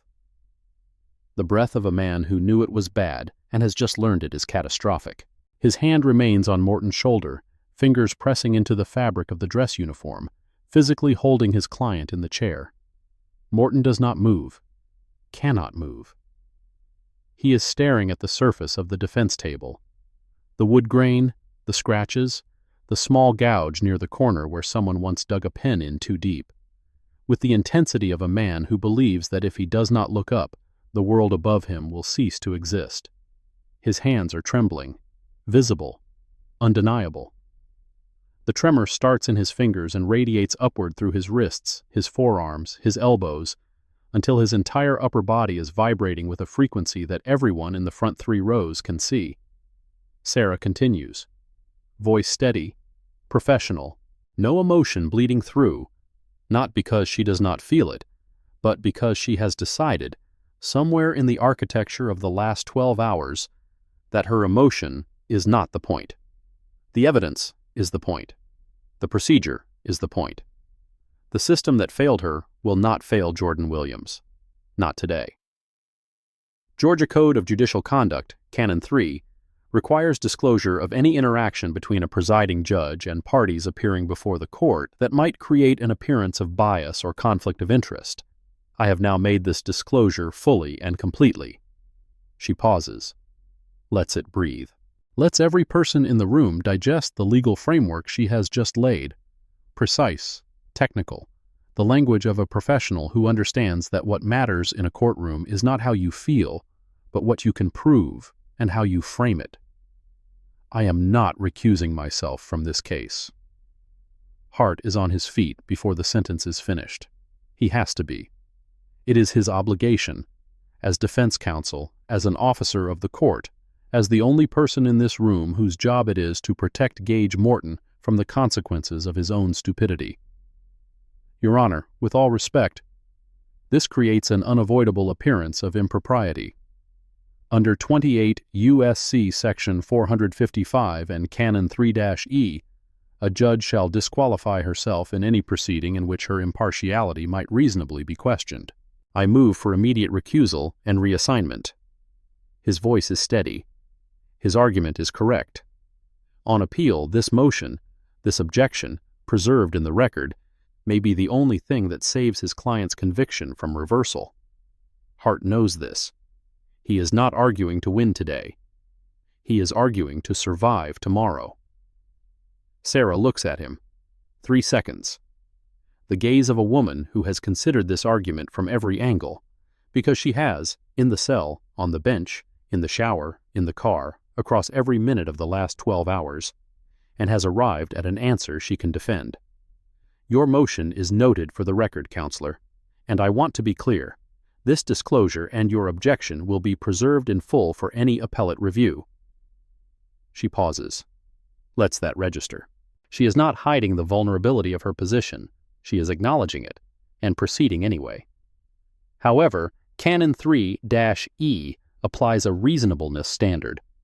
I have disclosed the interaction fully. No ex parte communication relevant to the merits of this case occurred. The incident last night pertains to Officer Morton's conduct, which is precisely the subject matter before this court. Recusal at this juncture would reward the very behavior under examination. Hart opens his mouth, closes it. He knows the argument has a fracture, and he knows she knows. On appellate review, a panel of judges will look at this moment and decide whether a reasonable person would question her impartiality. The answer, almost certainly, is yes, which means the conviction may not survive appeal, which means this entire proceeding is legally fragile. But right now in this room, she is the judge. She decides. Objection preserved, Your Honor. Hart sits. It is all he can do. So noted. We proceed. If you are watching this right now, make sure to subscribe and turn on the notification bell. You are not going to want to miss what comes next. Doug. Jordan Williams takes the stand. 17 years old. Looks 15. His suit, charcoal, single-breasted, notch collar, fits him in a way that clothing rarely fits a teenager. It has been tailored, adjusted, made to match his frame, to square his shoulders, to give him the appearance of a young man who belongs in this room, who deserves to be heard, who is more than the sum of his worst day. Nobody in the courtroom knows who tailored that suit. But Sera does. She recognizes the stitching, the way the collar sits, the specific blind hem she used on the trousers. She made that suit 6 weeks ago, from a donated jacket and a pair of salvaged slacks, for a boy she had never met, at his mother's request, for this exact moment. Jordan's hands shake, his voice shakes, but his words are clear. I was reaching for my registration, like he asked me to. I had both hands on the steering wheel, and he told me to get my papers, so I reached for the glove box. That is when he yanked my door open and pulled me out. He pauses, swallows. His right hand moves to his left arm, unconscious, the reflexive touch of a body remembering where it was hurt.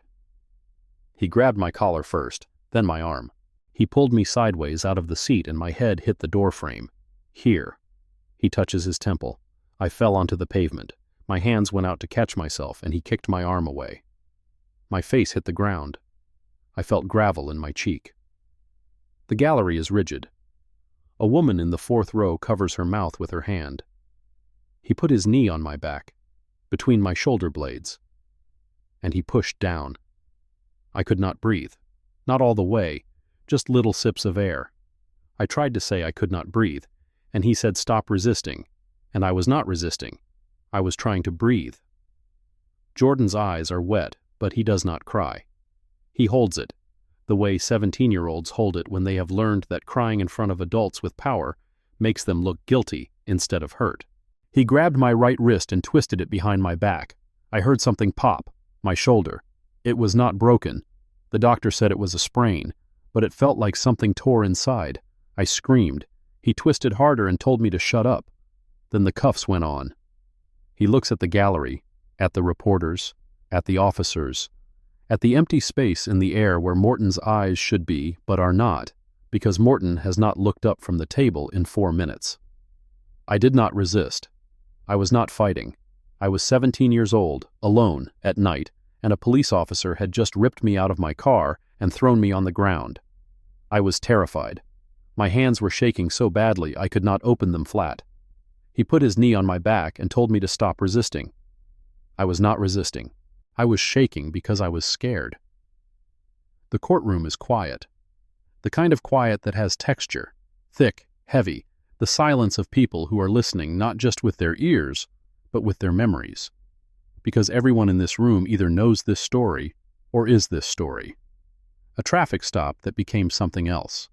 Compliance that was not enough. A body on the ground, and a voice saying, "Stop resisting," to a person who was never resisting in the first place. Hart stands for cross-examination. Does his job. He is a professional. And even now, even knowing what he knows, even having watched his client nearly collapse, he has an obligation to mount a defense. Officer Morton followed standard departmental training protocols for a subject displaying what he perceived as furtive movements. "Is it possible, Mr. Williams, that you made a sudden reaching motion that could have been interpreted as threatening?" Jordan looks at Hart, direct, unblinking. "I was reaching for my registration, like he told me to. If reaching for the thing he asked me to reach for is threatening, then what was I supposed to do?" Hart has no answer for this. Not because there isn't a legal one, there is always a legal answer, but because the human answer, the real answer, the one that everyone in the room already knows, is nothing. There was nothing Jordan could have done. Compliance was not the point. Control was the point. And control does not require a reason. It requires only a badge and a body to exercise it on. Hart sits down. Sera watches, listens, observes the pattern that she could not see before because she was not inside it. Now she is. She leans forward. "I would like to examine the defendant's pattern of conduct more thoroughly." Prosecution. "Are you aware of any similar incidents involving Officer Morton?" Briggs hesitates. A pause that says, "I have something, but it is complicated." "Your Honor, we have documentation of prior complaints, but they were all dismissed by supervisory review before reaching formal adjudication." "I am not asking about complaints that were dismissed, Counselor. I am asking about incidents, documented interactions, traffic stops, arrests." Briggs nods, opens her mouth to respond. The courtroom doors swing open. Every head turns. Detective Rhea Kessler walks down the center aisle, steady pace, unhurried but purposeful. The walk of a woman who has done this before and knows exactly how to do it again. She carries a sealed folder in her left hand. Her badge is visible on her belt. Her face is neutral, the professional mask of internal affairs, the division that investigates its own and is hated by everyone on both sides of the badge for doing so. She approaches the bench, stops at the proper distance, addresses the court. "Detective Rhea Kessler, Internal Affairs Division, Fulton County Police Department. Your Honor, Internal Affairs received evidence within the last 24 hours of an incident involving Officer Morton that demonstrates a pattern of conduct directly relevant to the charges before this court. I have video evidence, audio recordings, and documentary analysis." Hart is on his feet. "Objection. This is highly irregular. We have not received discovery on this material." Sera's voice cuts clean. "This evidence pertains to an incident that occurred 10 hours ago, Counselor. There has not been time for formal discovery. I am allowing it under judicial discretion as directly relevant to pattern evidence. Your objection is noted for the record." Hart sits. He knows he is trapped. He knows the train is moving. He knows that everything that follows, the footage, the audio, the documents, will be devastating. And he knows that his only play is the appeal. Preserve every objection. Note every irregularity. Build the record for a panel that will review this proceeding months from now and decide whether justice was served or spectacle was performed. He sits, and he starts taking notes. Kessler approaches the prosecution table, hands Briggs a USB drive. "Dashcam footage from Officer Tate Langford, Unit 78. Timestamp 23:43 hours, May 21st. Downloaded from department server at 5:47 a.m., May 22nd, by IT Specialist Morant, badge number 4412. Case file, IA-2024-0339. Chain of custody maintained. Server log, download timestamp, and hash verification are all documented in the attached exhibit." The courtroom monitor flickers, then fills. The footage is black and white, wide angle, dashcam perspective. The view from Langford's cruiser, parked 15 meters behind the Mercedes on the shoulder of I-85. Timestamp running in the bottom right corner, 23:43:07. 23:43:08. 23 4309. Kessler narrates for the record. Her voice, flat, precise, stripped of every adjective that might suggest opinion. Subject vehicle, Mercedes E-Class, Georgia registration, Charlie Mike 5543, pulled over on Interstate 85, mile marker 52. Driver immediately places hands on steering wheel. Visible compliance, no furtive movements, no attempt to exit, no indicators of evasion. The footage continues. The gallery watches. The reporters watch. The uniformed officers in the back rows watch. Captain Sloan Avery, in the last row, watches with his phone recording and his jaw set. On screen, Sera presents her registration. Morton barely looks at it, takes it, crumples it, throws it onto the gravel. The gesture is casual, almost bored, the movement of a man who has already decided the outcome and views documentation as an inconvenience rather than a constraint. He orders her out. She complies. Hands up, palms forward. Textbook. He slams her into the car door. The gallery gasps. A collective intake of breath, the sound of 40 people recognizing the face on the screen. Some of them have stood before this woman in court. Some of them have been judged by her, sentenced by her, released by her. And now they are watching her body hit a car door with a force that makes the vehicle rock on its suspension. The footage shows the cuffs, the wrist grab, the ratchet lift, her body bending forward, the pain compliance technique applied to a woman who is already compliant, already still, already doing everything right. Fairbanks arrives. The two officers confer. The low voices, the nods, the coordinated language of a system protecting itself in real time.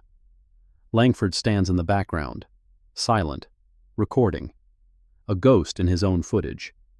Sera speaks from the bench, clinical, detached, as if narrating someone else's trauma, because in a courtroom, distance is a tool and objectivity is the sharpest blade. That is me, 10 hours ago. Note the timestamp. Note that I present registration immediately upon request. Note the registration is valid, visible in the headlight beam.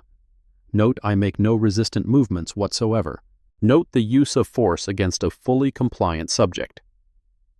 The courtroom erupts. Whispers that become voices that become something close to chaos. People turning to each other. Reporters grabbing phones. Officers looking at the floor, the ceiling, anywhere except the screen. The bailiff calls for order. It takes 90 seconds to restore it. Morton's face is deep red now. The sweat on his forehead has migrated to his neck, darkening the collar of his dress uniform.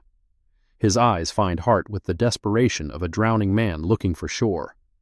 Hart will not make eye contact. Cannot help. Nobody can.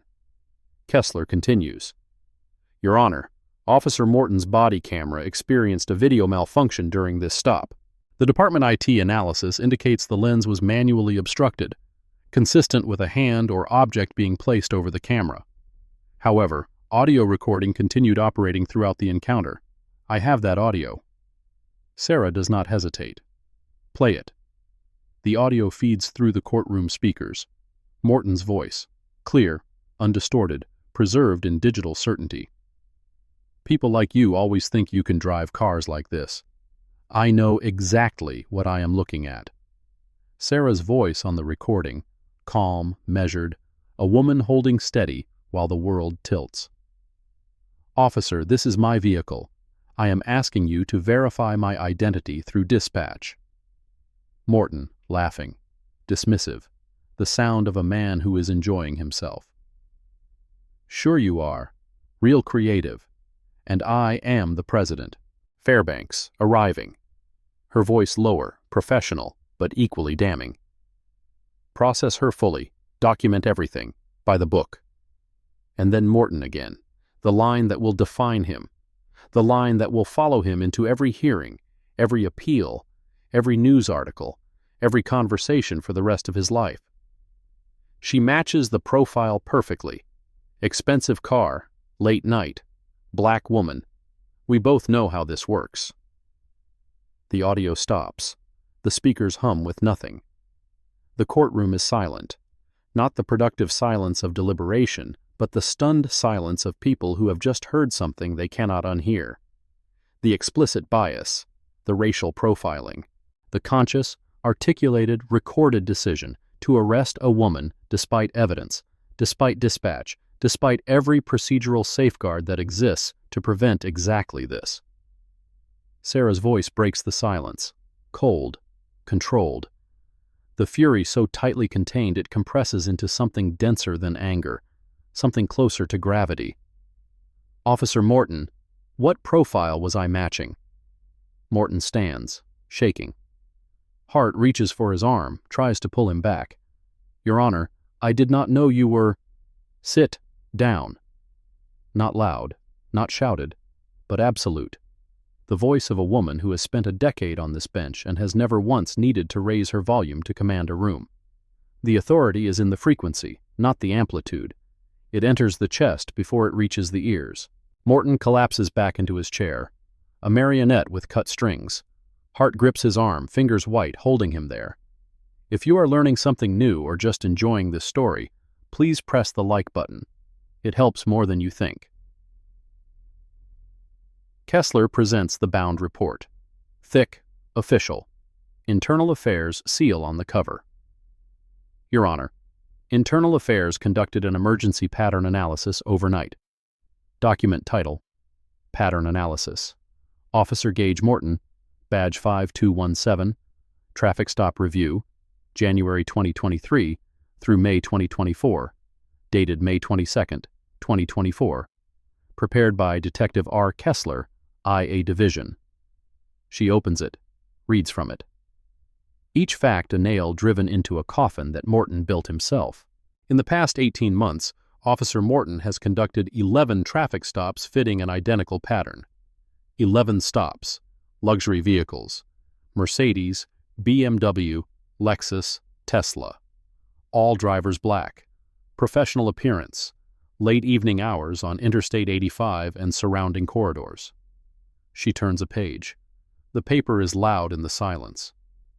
8 of the 11 stops resulted in arrest, suspicion of vehicle theft or false documentation.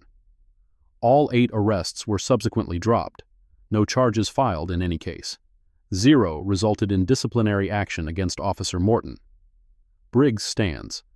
The prosecution finally seeing the full scope, the case she prepared for one excessive force incident has become a case about systemic, documented, patterned racial profiling. Your Honor, this establishes a clear, documented pattern of racially motivated misconduct and selective enforcement that goes directly to the heart of the charges before this court. Kessler is not finished. Additionally, Officer Morton's personnel file shows 3 formal complaints filed in the past 2 years. Complaint 1, excessive force. Complaint 2, racial profiling. Complaint 3, falsification of reports. Each complaint was filed by a different individual. Each describes substantially similar conduct. Sera leans forward. She already knows the answer to the question she is about to ask. She wants it on the record. And what happened to those complaints, Detective? All 3 were expunged from Officer Morton's file 2 weeks ago by Lieutenant Dorian Pike, without convening the required review committee. This constitutes a violation of Department Policy Section 14.3, Internal Complaint Retention and Review Protocols. Who authorized those expungements? Lieutenant Pike acted unilaterally, Your Honor. He is currently under Internal Affairs investigation for obstruction of internal reviews and supervisory negligence. The gallery erupts again. Reporters scramble for phones. This is no longer about one officer. This is about a system, a chain of command that surveilled, arrested, booked, and caged an innocent woman, and then erased the evidence that would have revealed the pattern before it reached this point. The bailiff calls for order. It takes longer this time.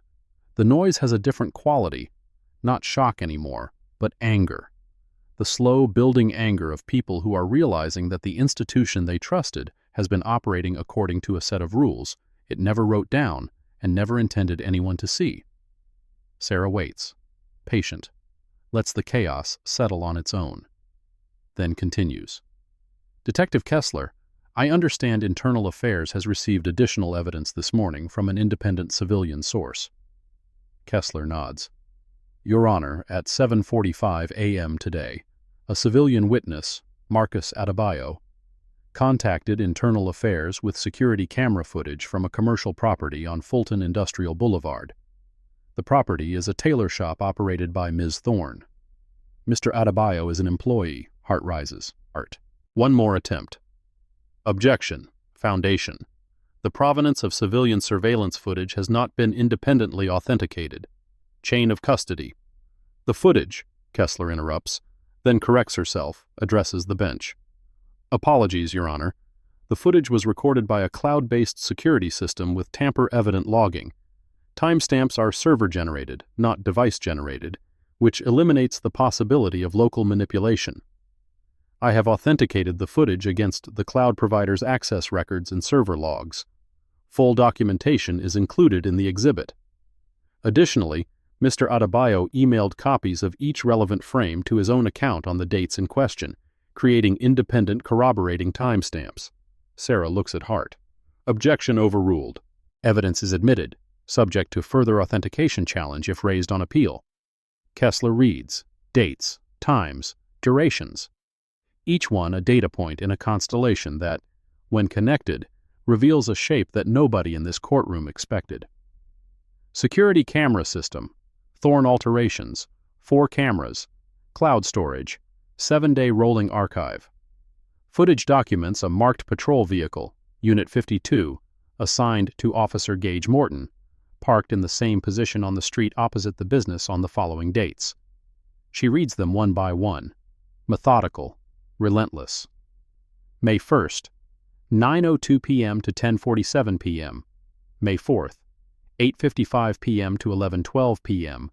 May 7th, 9:30 p.m. to 10:05 p.m. May 9th, May 12th, May 15th, May 18th, May. She looks up from the report.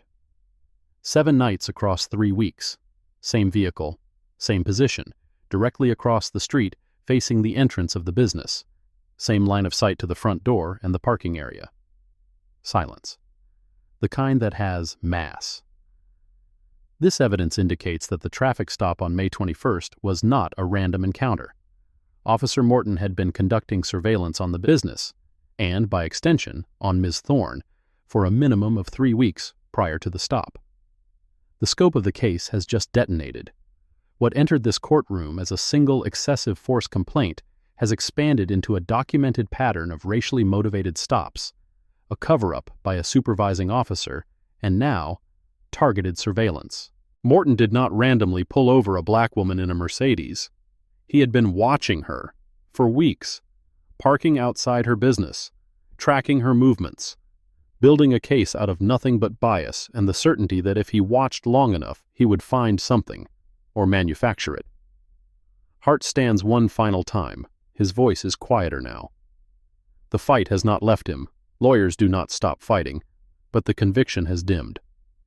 Your Honor, regardless of the surveillance evidence, nothing in the record establishes that Officer Morton knew the identity of the business owner at the time of the stop. The surveillance may have been directed at the business, not at Ms. Thorne personally. Sera looks at him. That distinction, Counselor, may be relevant to the stalking analysis under OCGA, Section 16-5-90. It is not relevant to the pattern of racial profiling established by the 11 stops, the 3 expunged complaints, and the audio recording in which your client explicitly describes a racial profile. Your objection is noted. Hart sits. He has nothing left. Not for today. In the gallery, 4th row, aisle seat, Marcus Adebayo sits. His hands are on his knees. His back is straight. He is wearing a suit, gray tweed, single-breasted, notch collar. The fabric is old, but the construction is perfect. Every seam aligned, every stitch equidistant. The collar sits flat against his neck, framing his face the way a good collar should, with dignity, with precision, with the invisible labor of someone who cared enough to count every stitch. It is the suit Sera made for him, the one he wore to his exoneration hearing 2 years ago. The day the DNA evidence arrived and the judge, a different courtroom, a different day, read the words that gave him back his life. Not guilty. Conviction vacated. Order of release. He wore this suit that day because Sera told him what she tells every client. A jury decides in 90 seconds, before the lawyer opens his mouth. Before the evidence appears, they look and they judge. He is wearing it again today, not because anyone asked him to, because he understands what it means to sit in a courtroom and need the world to see you as a human being before it decides you are something else. Sera glances down from the bench, sees him, sees the suit. She recognizes the stitching, her own, the way a painter recognizes brushstrokes, the tweed that she salvaged from a donation bin, the notch collar she taught Marcus to fold, the blind hem she sewed at 11 p.m. on a Tuesday night while Marcus practiced buttonholes at the next station. 1 second. Their eyes meet. Something passes between them that is not spoken and does not need to be. Then she turns back to the bench, the files, the gavel, the justice that is not finished. Sera looks at Morton, for the last time as his judge, directly, unflinching. I have heard sufficient evidence. Officer Gage Morton, on the charge of excessive force in the case of State of Georgia versus Morton, the assault on Jordan Williams, on May 14, 2024. I find you guilty. Morton's head drops to the defense table. A sound escapes him. Not a word, not a cry, something between the two, the noise a person makes when the last support beam gives way and the entire structure comes down at once. Sera does not pause, does not let the moment breathe. She has earned the right to be relentless, and she exercises it. The evidence is overwhelming. Your pattern of conduct, documented by Internal Affairs, captured on dashcam footage, recorded in your own audio, demonstrates that this was not an isolated incident. It was standard practice.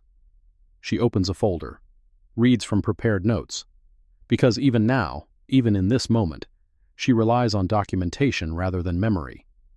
Paper does not betray. I am also referring your conduct from last night, the traffic stop, the arrest, the booking, to the District Attorney for Criminal Prosecution.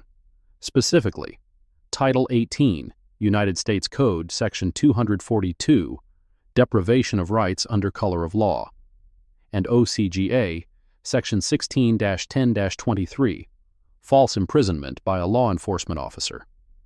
She turns a page. Sergeant Lila Fairbanks, you are hereby referred to Internal Affairs for supervisory negligence, enabling misconduct and failure to intervene during a civil rights violation.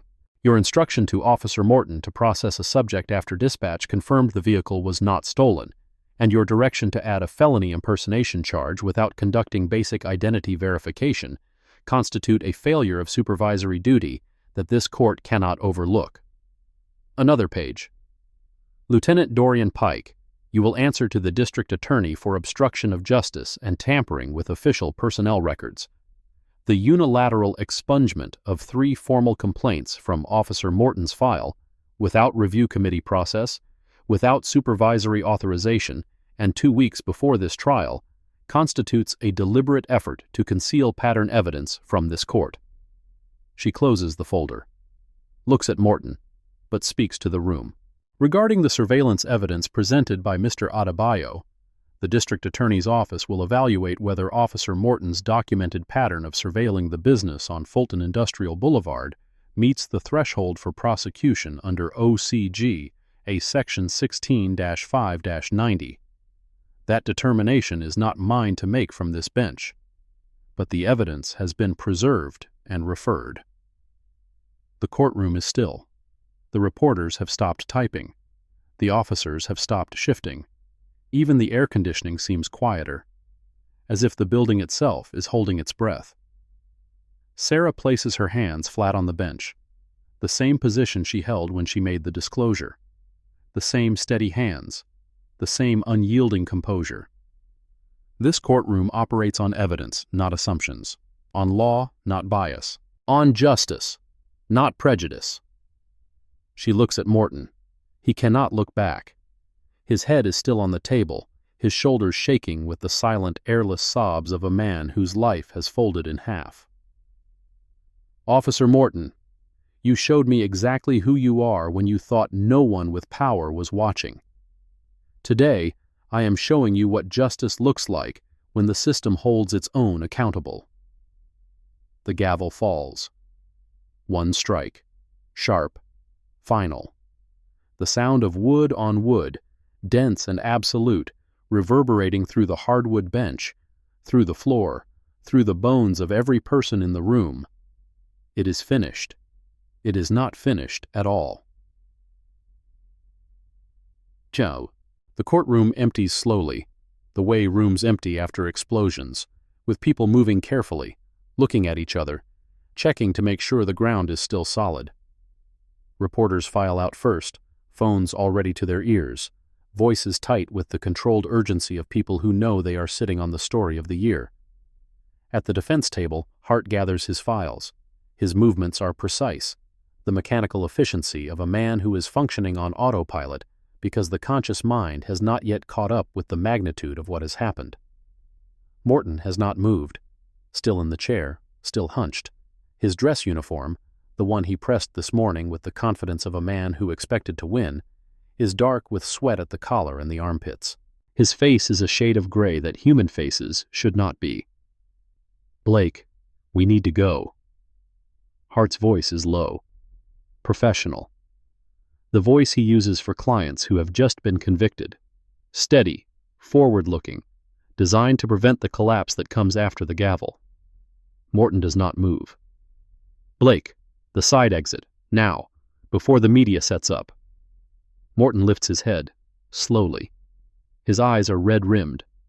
Not from crying, though that happened too, but from the specific strain of holding them open against the urge to close them and pretend that the last 2 hours did not occur. She was right there, last night, on the highway, and do not say another word.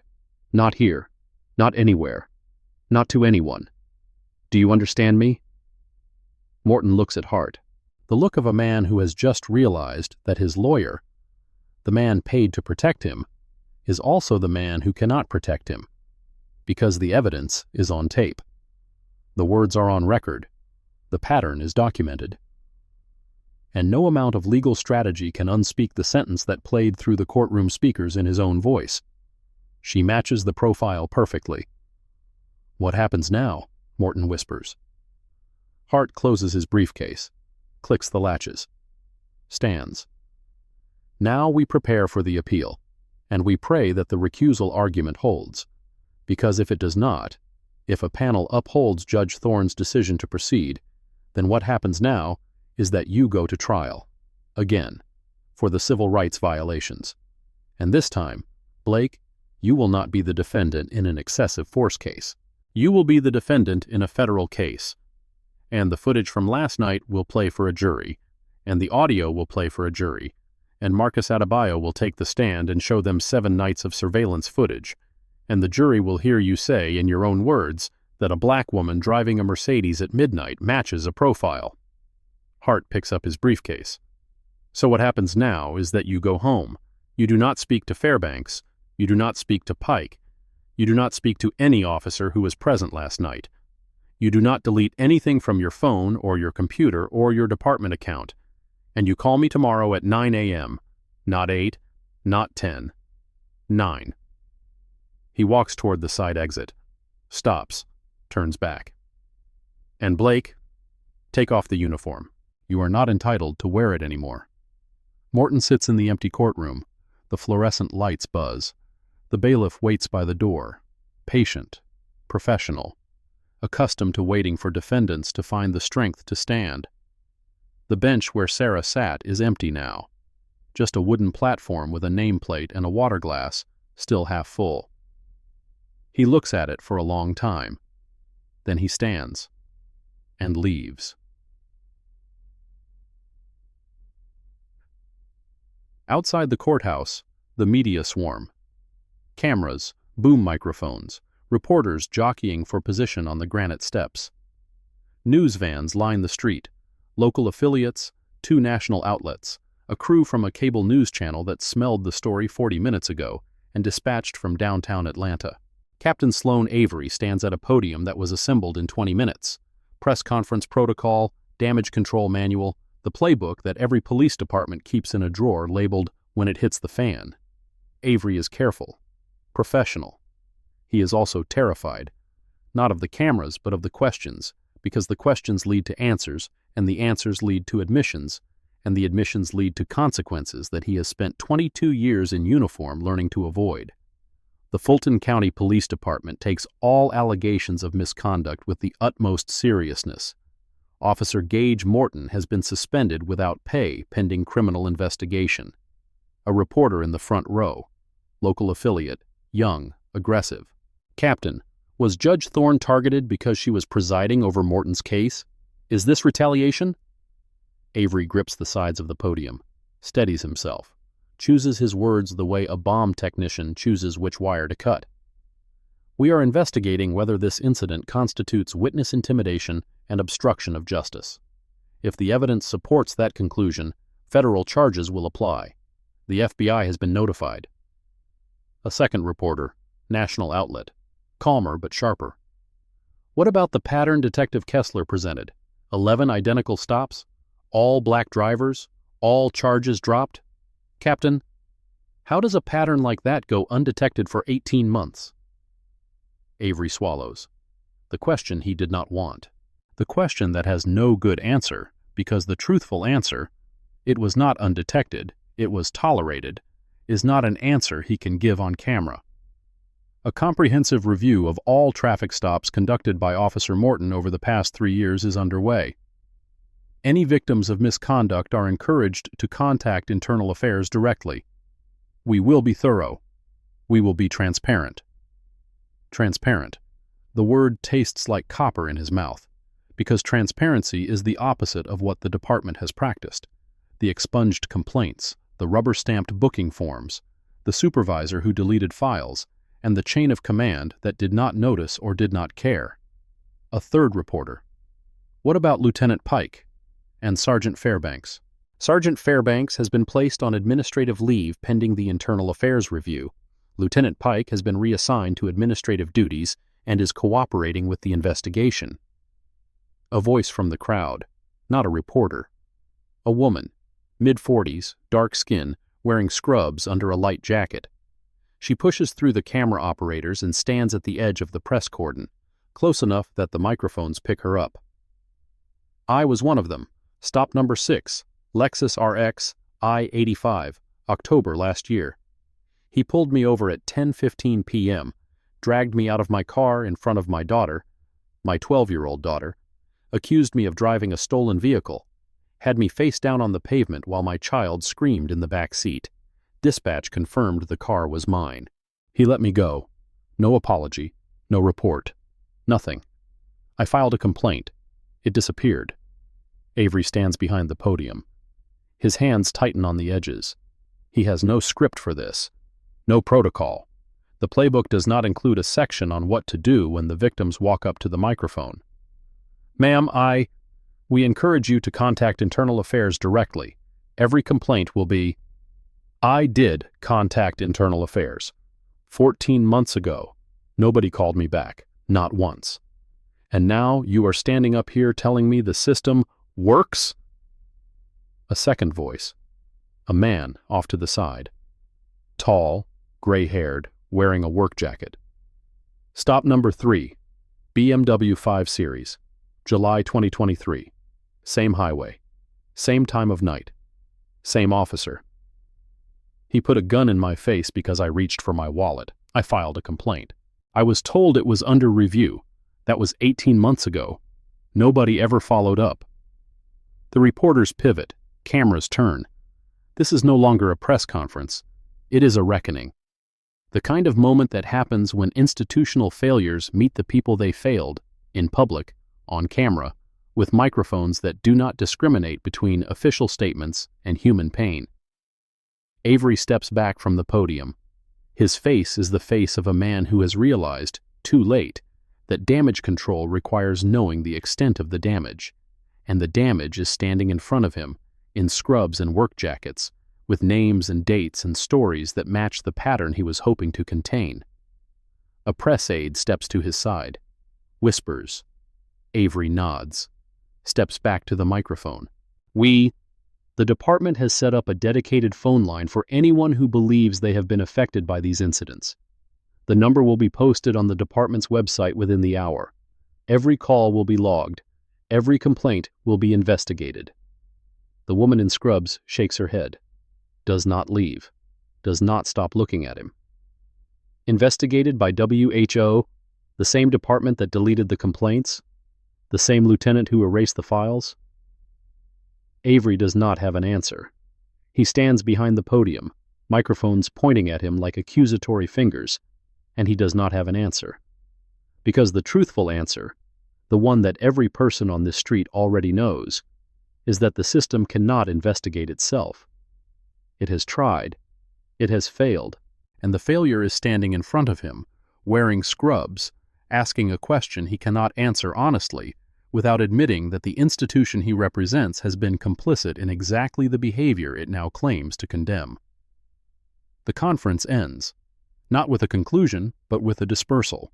Bodies moving apart, cameras switching off, reporters pulling out phones to file stories, the woman in scrubs walking away with a gait that carries 12 months of unanswered phone calls. Administrative leave, not suspended, leave with pay. Fairbanks will receive her full salary while the department decides whether to punish her or protect her. Pike has been moved, not removed, moved, to a desk where he cannot do any more visible damage. The machine is functioning exactly as designed: absorb the shock, minimize the exposure, protect the institution, sacrifice the minimum number of individuals necessary to make the headlines go away. Avery steps away from the podium. His phone vibrates in his pocket. A text from the chief. 2 words. My office. He does not respond. He knows what that meeting is about. He knows that the conversation will include the words liability and exposure and settlement, and the specific dollar figure that the city's insurance carrier has already begun calculating, because the system does not reform itself in response to injustice. It reforms itself in response to cost. And the cost of this, the lawsuits, the federal inquiry, the media attention, the overtime for the review, is going to be substantial. Whether it is substantial enough to change anything is a question that nobody in this building can answer. Side exit of the courthouse. Away from the cameras, away from the reporters, in the narrow alley between the main building and the annex where the clerk's office processes filings. Officer Tate Langford walks toward his patrol car, head down, hands in his pockets. The posture of a man who is carrying something heavy and invisible. Officer Langford. He stops, turns.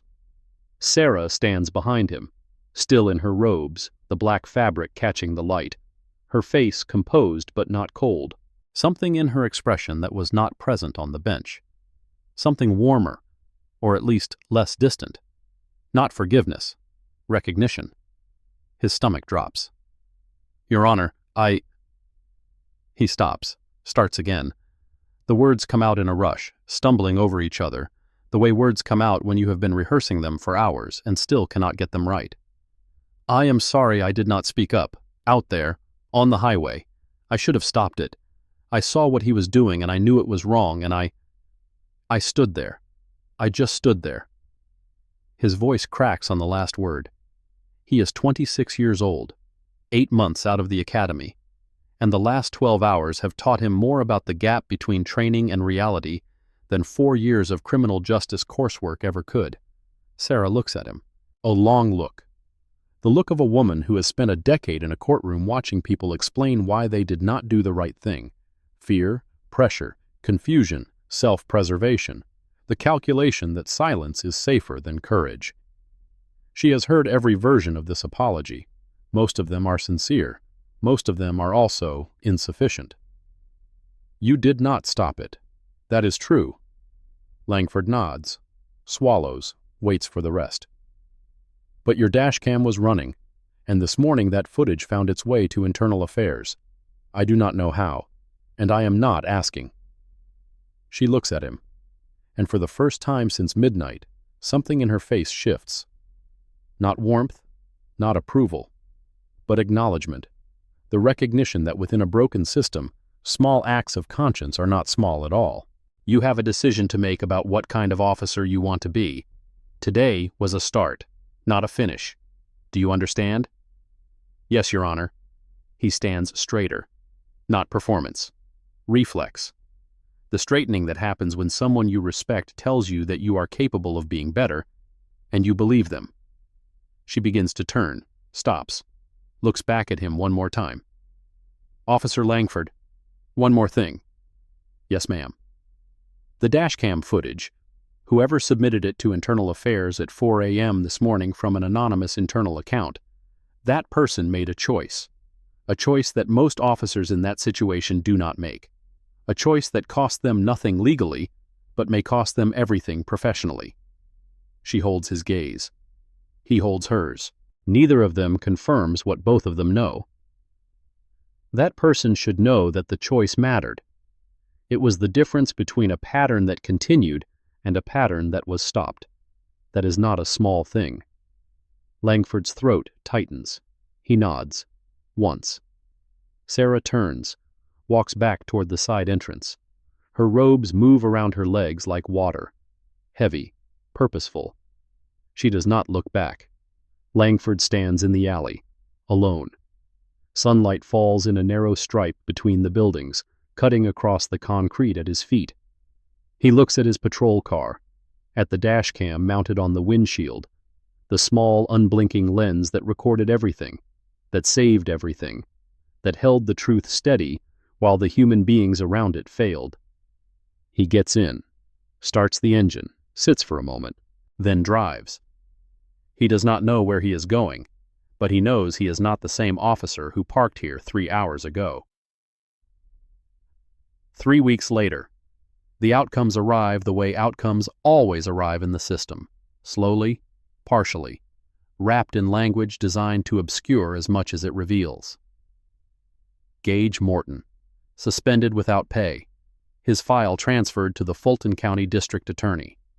The DA's office issues a statement, carefully worded, lawyered, drained of every drop of urgency. The office is evaluating the evidence to determine appropriate criminal charges. We are committed to a thorough review. No indictment, no arraignment, no trial date, just evaluation, just review. Just the slow, grinding machinery of a system that processes its own at a fraction of the speed it processes everyone else. Lila Fairbanks. Administrative leave, with pay. Internal Affairs is reviewing her supervisory role, but the review has been extended twice, first by 30 days, then by 30 more, each extension justified by the need for additional documentation, additional interviews, additional analysis. She is at home, collecting her salary, watching television, waiting for the system to decide whether it wants to punish her or pretend she does not exist. Dorian Pike, reassigned to administrative support. No public-facing duties, no booking desk, no supervisory authority, but still employed, still on the payroll. Still a member of the department that he compromised through 3 acts of deliberate evidence destruction. His case has been referred to the DA, but the referral sits in a queue behind 47 other cases, and the assistant DA assigned to it has a caseload that would crush a packhorse. The department issues a policy announcement. Effective immediately, all officers are required to activate body-worn cameras during all interactions with civilians.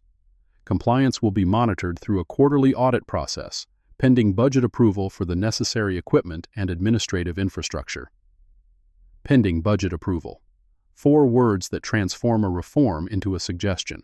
The cameras will come, eventually, probably, if the budget allows, if the union agrees, if the next news cycle does not push this story off the front page and into the archive where institutional failures go to be forgotten.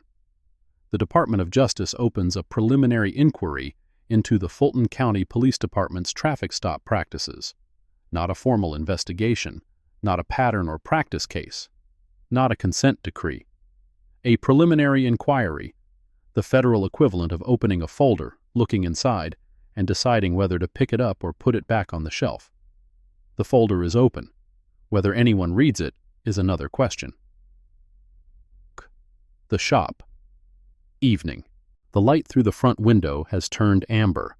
The last hour before sunset, when South Atlanta looks almost gentle.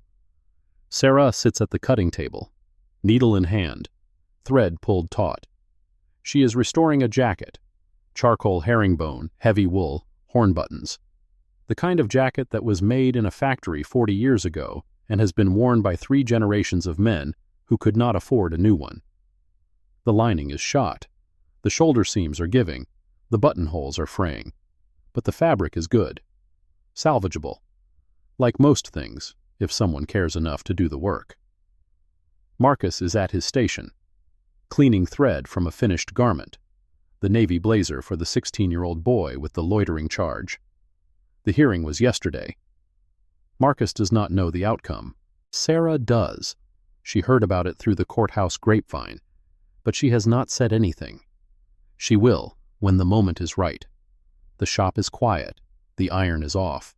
The radio is off. The only sound is the pull of thread through fabric and the occasional snip of scissors. Ms. Thorne?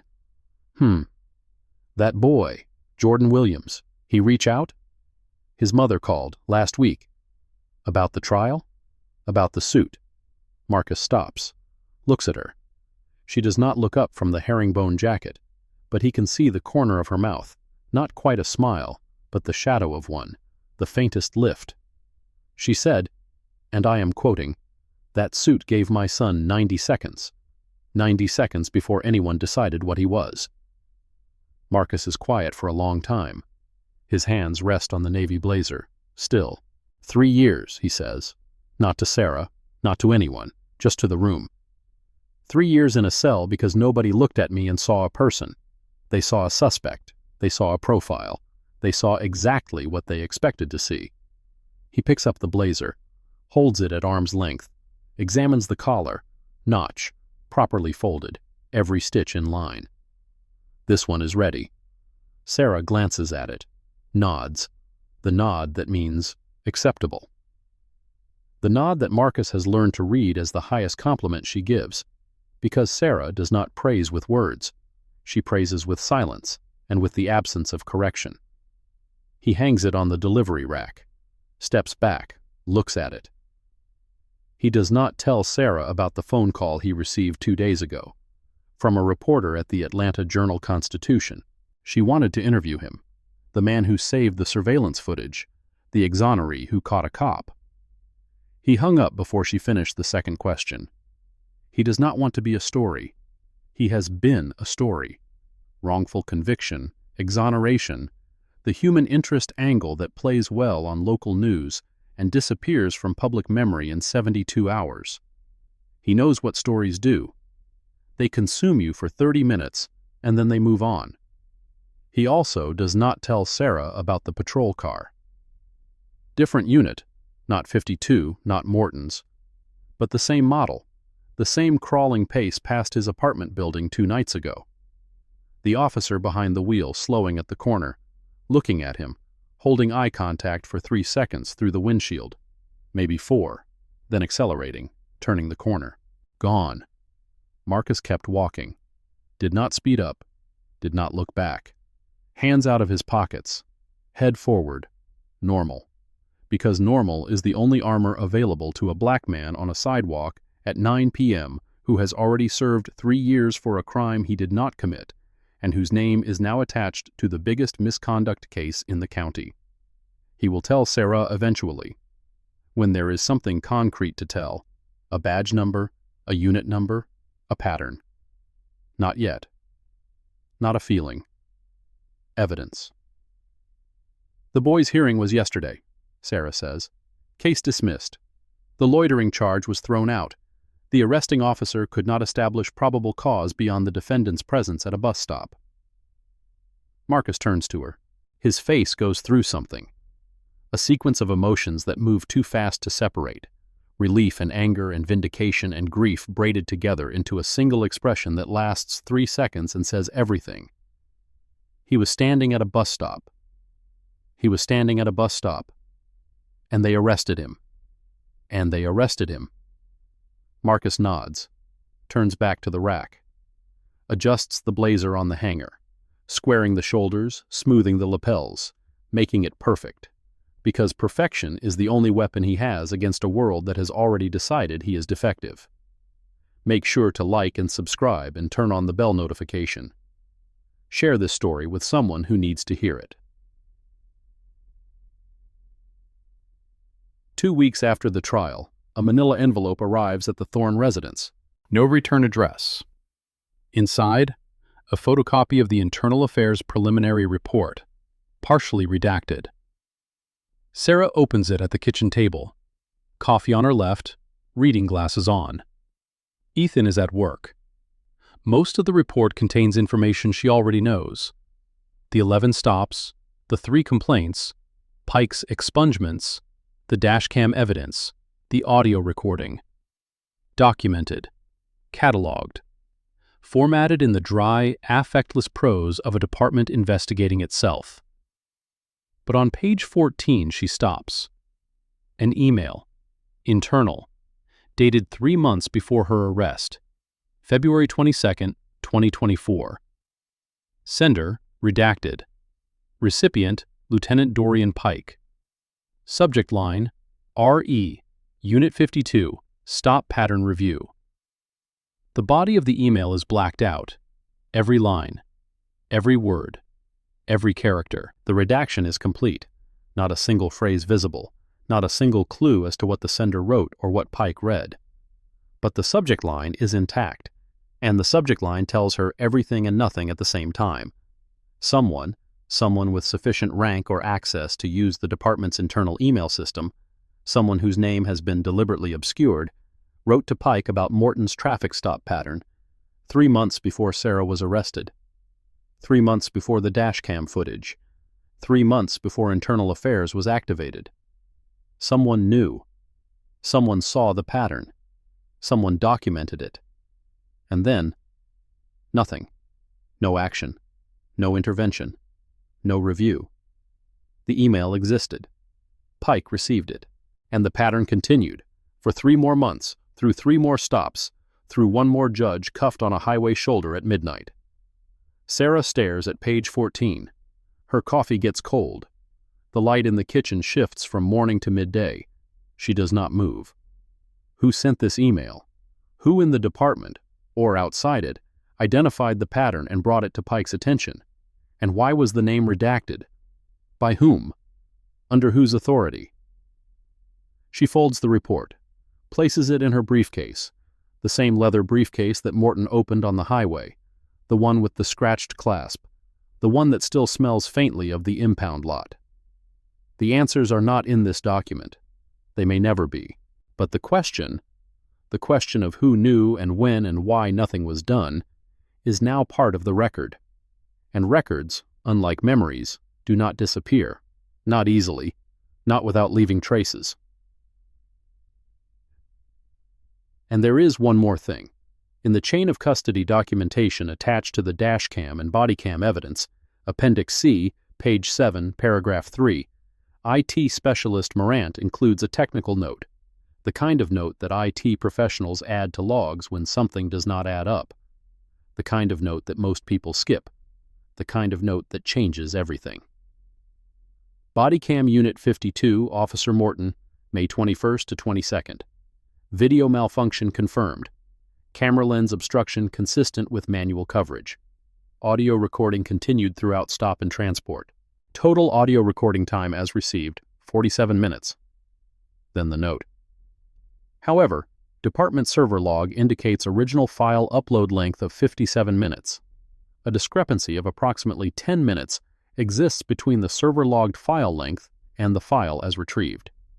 Metadata analysis indicates the file was modified. Specifically, a segment was deleted prior to final storage. Deletion timestamp, 5:12 a.m., May 22nd. Terminal ID, Booking Desk 3. Booking Desk 3, Night Shift, May 21st through 22nd. Watch Commander on duty, Lieutenant Dorian Pike. 10 minutes of audio. Deleted. From the booking desk terminal that Pike used. At 5:12 a.m., 48 minutes before Sera was released. 10 minutes. What did they contain? A conversation between Morton and Pike? Instructions? An admission? A plan? A joke? Something worse? Something mundane? Nobody knows. The deletion removed the content, but the deletion itself is evidence. Evidence of consciousness, of intent, of the specific knowledge that something in those 10 minutes needed to disappear. Pike deleted 10 minutes of audio at 5 a.m. from his own terminal. Whatever those minutes contained was worth the risk. And now, the deletion is in the record. Noted, documented, preserved by an IT specialist who wrote 7 sentences in a technical appendix that nobody was supposed to read. The system creates evidence even when it tries to destroy it. The machine remembers. The machine always remembers. Evening. The Thorne kitchen. Warm light. The smell of something on the stove. Lentils, maybe, or soup. The kind of food that fills a house with the sense that someone is home and someone cares. Sera sits at the table. Ethan sits across from her. Between them, a white envelope with the letterhead of his law firm. Inside, a draft federal civil rights complaint. 42 U.S.C. Section 1983. Plaintiff, Seraphina Thorne. Defendants, Gage Morton, Lila Fairbanks, Dorian Pike, Fulton County Police Department. The complaint is 47 pages long. Ethan drafted it himself. Every paragraph, every citation, every allegation. He has spent 2 weeks on it. 2 weeks of late nights and early mornings. The lawyer in him channeling the husband's rage into the precise, calibrated language of federal litigation. The envelope sits between them. Sera has not opened it. She places her hand on it. Flat, palm down. Feels the paper. The weight. The potential. Not tonight, she says. Ethan watches her. He wants to argue. Wants to tell her that every day the complaint sits unfiled is a day the department uses to build defenses, to destroy evidence, to coordinate stories. He wants to tell her that the law has a clock and the clock is running. He does not say any of this. Because he has learned, across 14 years of marriage, across 1,000 moments of watching her calculate before she acts, that her timing is not arbitrary. It is strategic, and the strategy requires patience that he does not possess, but she does. When? He asks. When I am ready. She takes her hand off the envelope, stands, goes to the stove, stirs the lentils. The spoon makes a slow circle in the pot, and the steam rises, and the kitchen is warm, and for a moment, just a moment, the world is not a courtroom, and she is not a judge, and the envelope on the table is just paper and not a weapon. But the moment passes. Because paper is never just paper, and justice is never just a word. She leaves the envelope on the table, goes upstairs. The light in the stairwell clicks off behind her. Ethan sits alone, looks at the envelope, does not open it either. It will wait. It is good at waiting. Night. The shop. 10 p.m. Sera is alone. Marcus left at 8. She sent him home, told him to rest, told him the herringbone jacket could wait until morning. He protested. She insisted. He left. She stayed. The desk lamp creates a circle of light on the cutting table. Outside that circle, shadow. The shop at night is a different place than the shop during the day. Smaller, quieter, more intimate. The garment racks cast long shapes on the wall. The iron sits cold on its board like a sleeping animal. The donation bin in the corner is half full of fabric that was once suits, once jackets, once the wardrobes of men who worked and aged and passed on and left their clothing behind for someone else to wear. Sera is measuring a jacket. Navy. Old fabric, but good weight. The kind of wool that forgives wear and rewards care. The collar needs replacing. The lining is gone. The buttons, brass, tarnished, are original and worth keeping. The jacket belongs to a boy. 16 years old, dark skin, eyes that are scared but trying not to show it. His mother brought it in this afternoon. The jacket was his father's, and his father is gone. And the boy has a court date next Tuesday. The charge is loitering with intent. He was standing at a bus stop at 9 p.m. waiting for the number 7 line to take him home from his after-school tutoring job at the community center. A patrol car passed, circled back. The officer asked him what he was doing. He said waiting for the bus. The officer asked for ID. He showed his school ID card. The officer said that was not sufficient. The boy said it was all he had. The officer put him in cuffs. Loitering with intent. Standing while black. The charges will likely be dropped. They usually are when the intent is public transportation. But the hearing will happen, and the boy will stand before a judge. And the first thing the judge will see is not the charge, and not the evidence, and not the boy's tutoring schedule. The first thing the judge will see is the boy. And the boy needs to look like what he is, a kid who goes to school and helps younger children with their math homework, and takes the bus home and has never broken a law in his life. The jacket will help. Not because it changes the law, because it changes the angle. 90 seconds. That is all the time a suit buys. But 90 seconds is the difference between a judge who sees a person and a judge who sees a profile. Sera measures. Marks. Cuts. Her hands are steady. They are always steady. But tonight they move with a specific quality she does not often permit herself. Tenderness.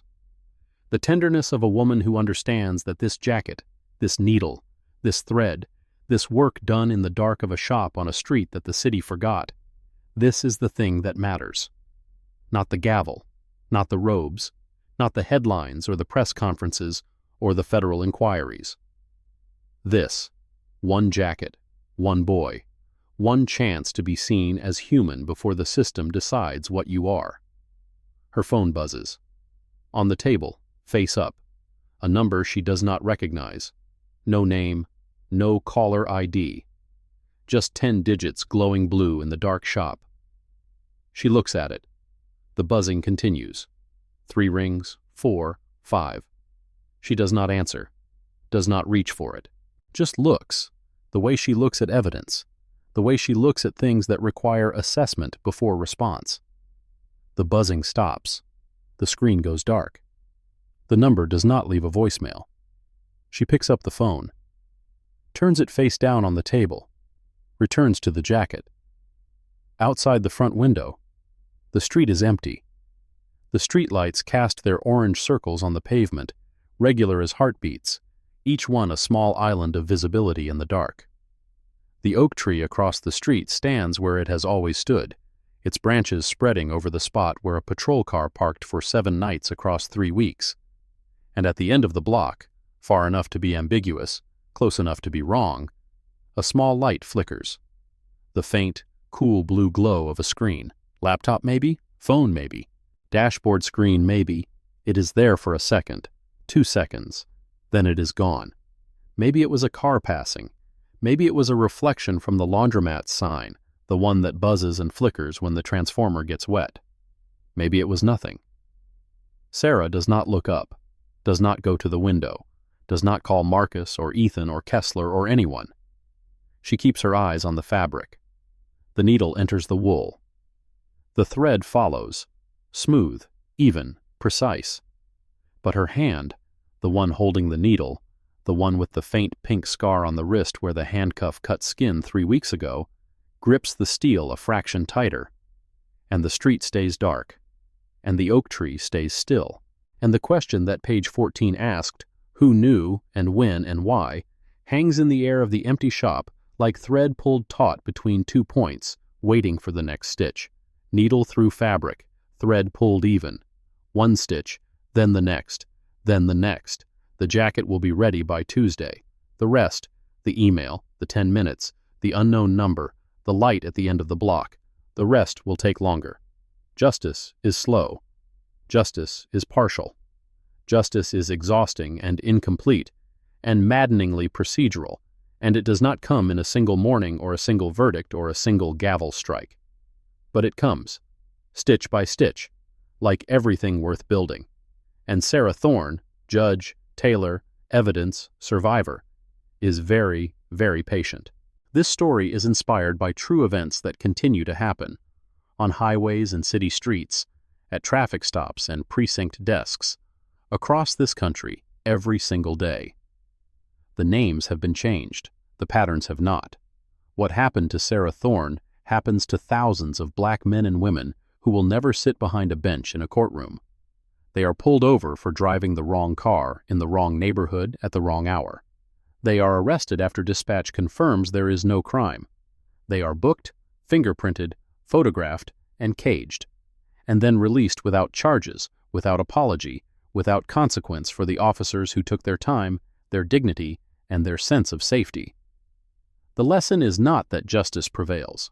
The lesson is that justice is built, slowly, painfully, one piece of evidence at a time, by people who refuse to let the system forget what it did. By a Marcus who saves the footage. By a Langford who leaves the dash cam running. By a Kessler who makes the call. By a Sera who walks into the courtroom the next morning with bruised wrists and a steady voice and says, "This happened, and it will not disappear." If you or someone you know has experienced racial profiling, excessive force, or a wrongful arrest, document everything. Save everything. Every timestamp, every badge number, every detail. Because the system relies on forgetting. And the only counter to institutional amnesia is evidence that refuses to be erased. Be the person who saves the footage. Be the person who makes the call. Be the person who stands up, even when standing up costs you something. Because silence is not neutral. Silence is a choice. And in a system that protects itself by default, the only thing that disrupts the pattern is a human being who decides that today, this time, the pattern stops. Thank you for taking the time to watch this video today. If you found the content helpful, please remember to like and subscribe so you won't miss our upcoming episodes. If you have any questions or suggestions, feel free to leave a comment below. We are always here to listen.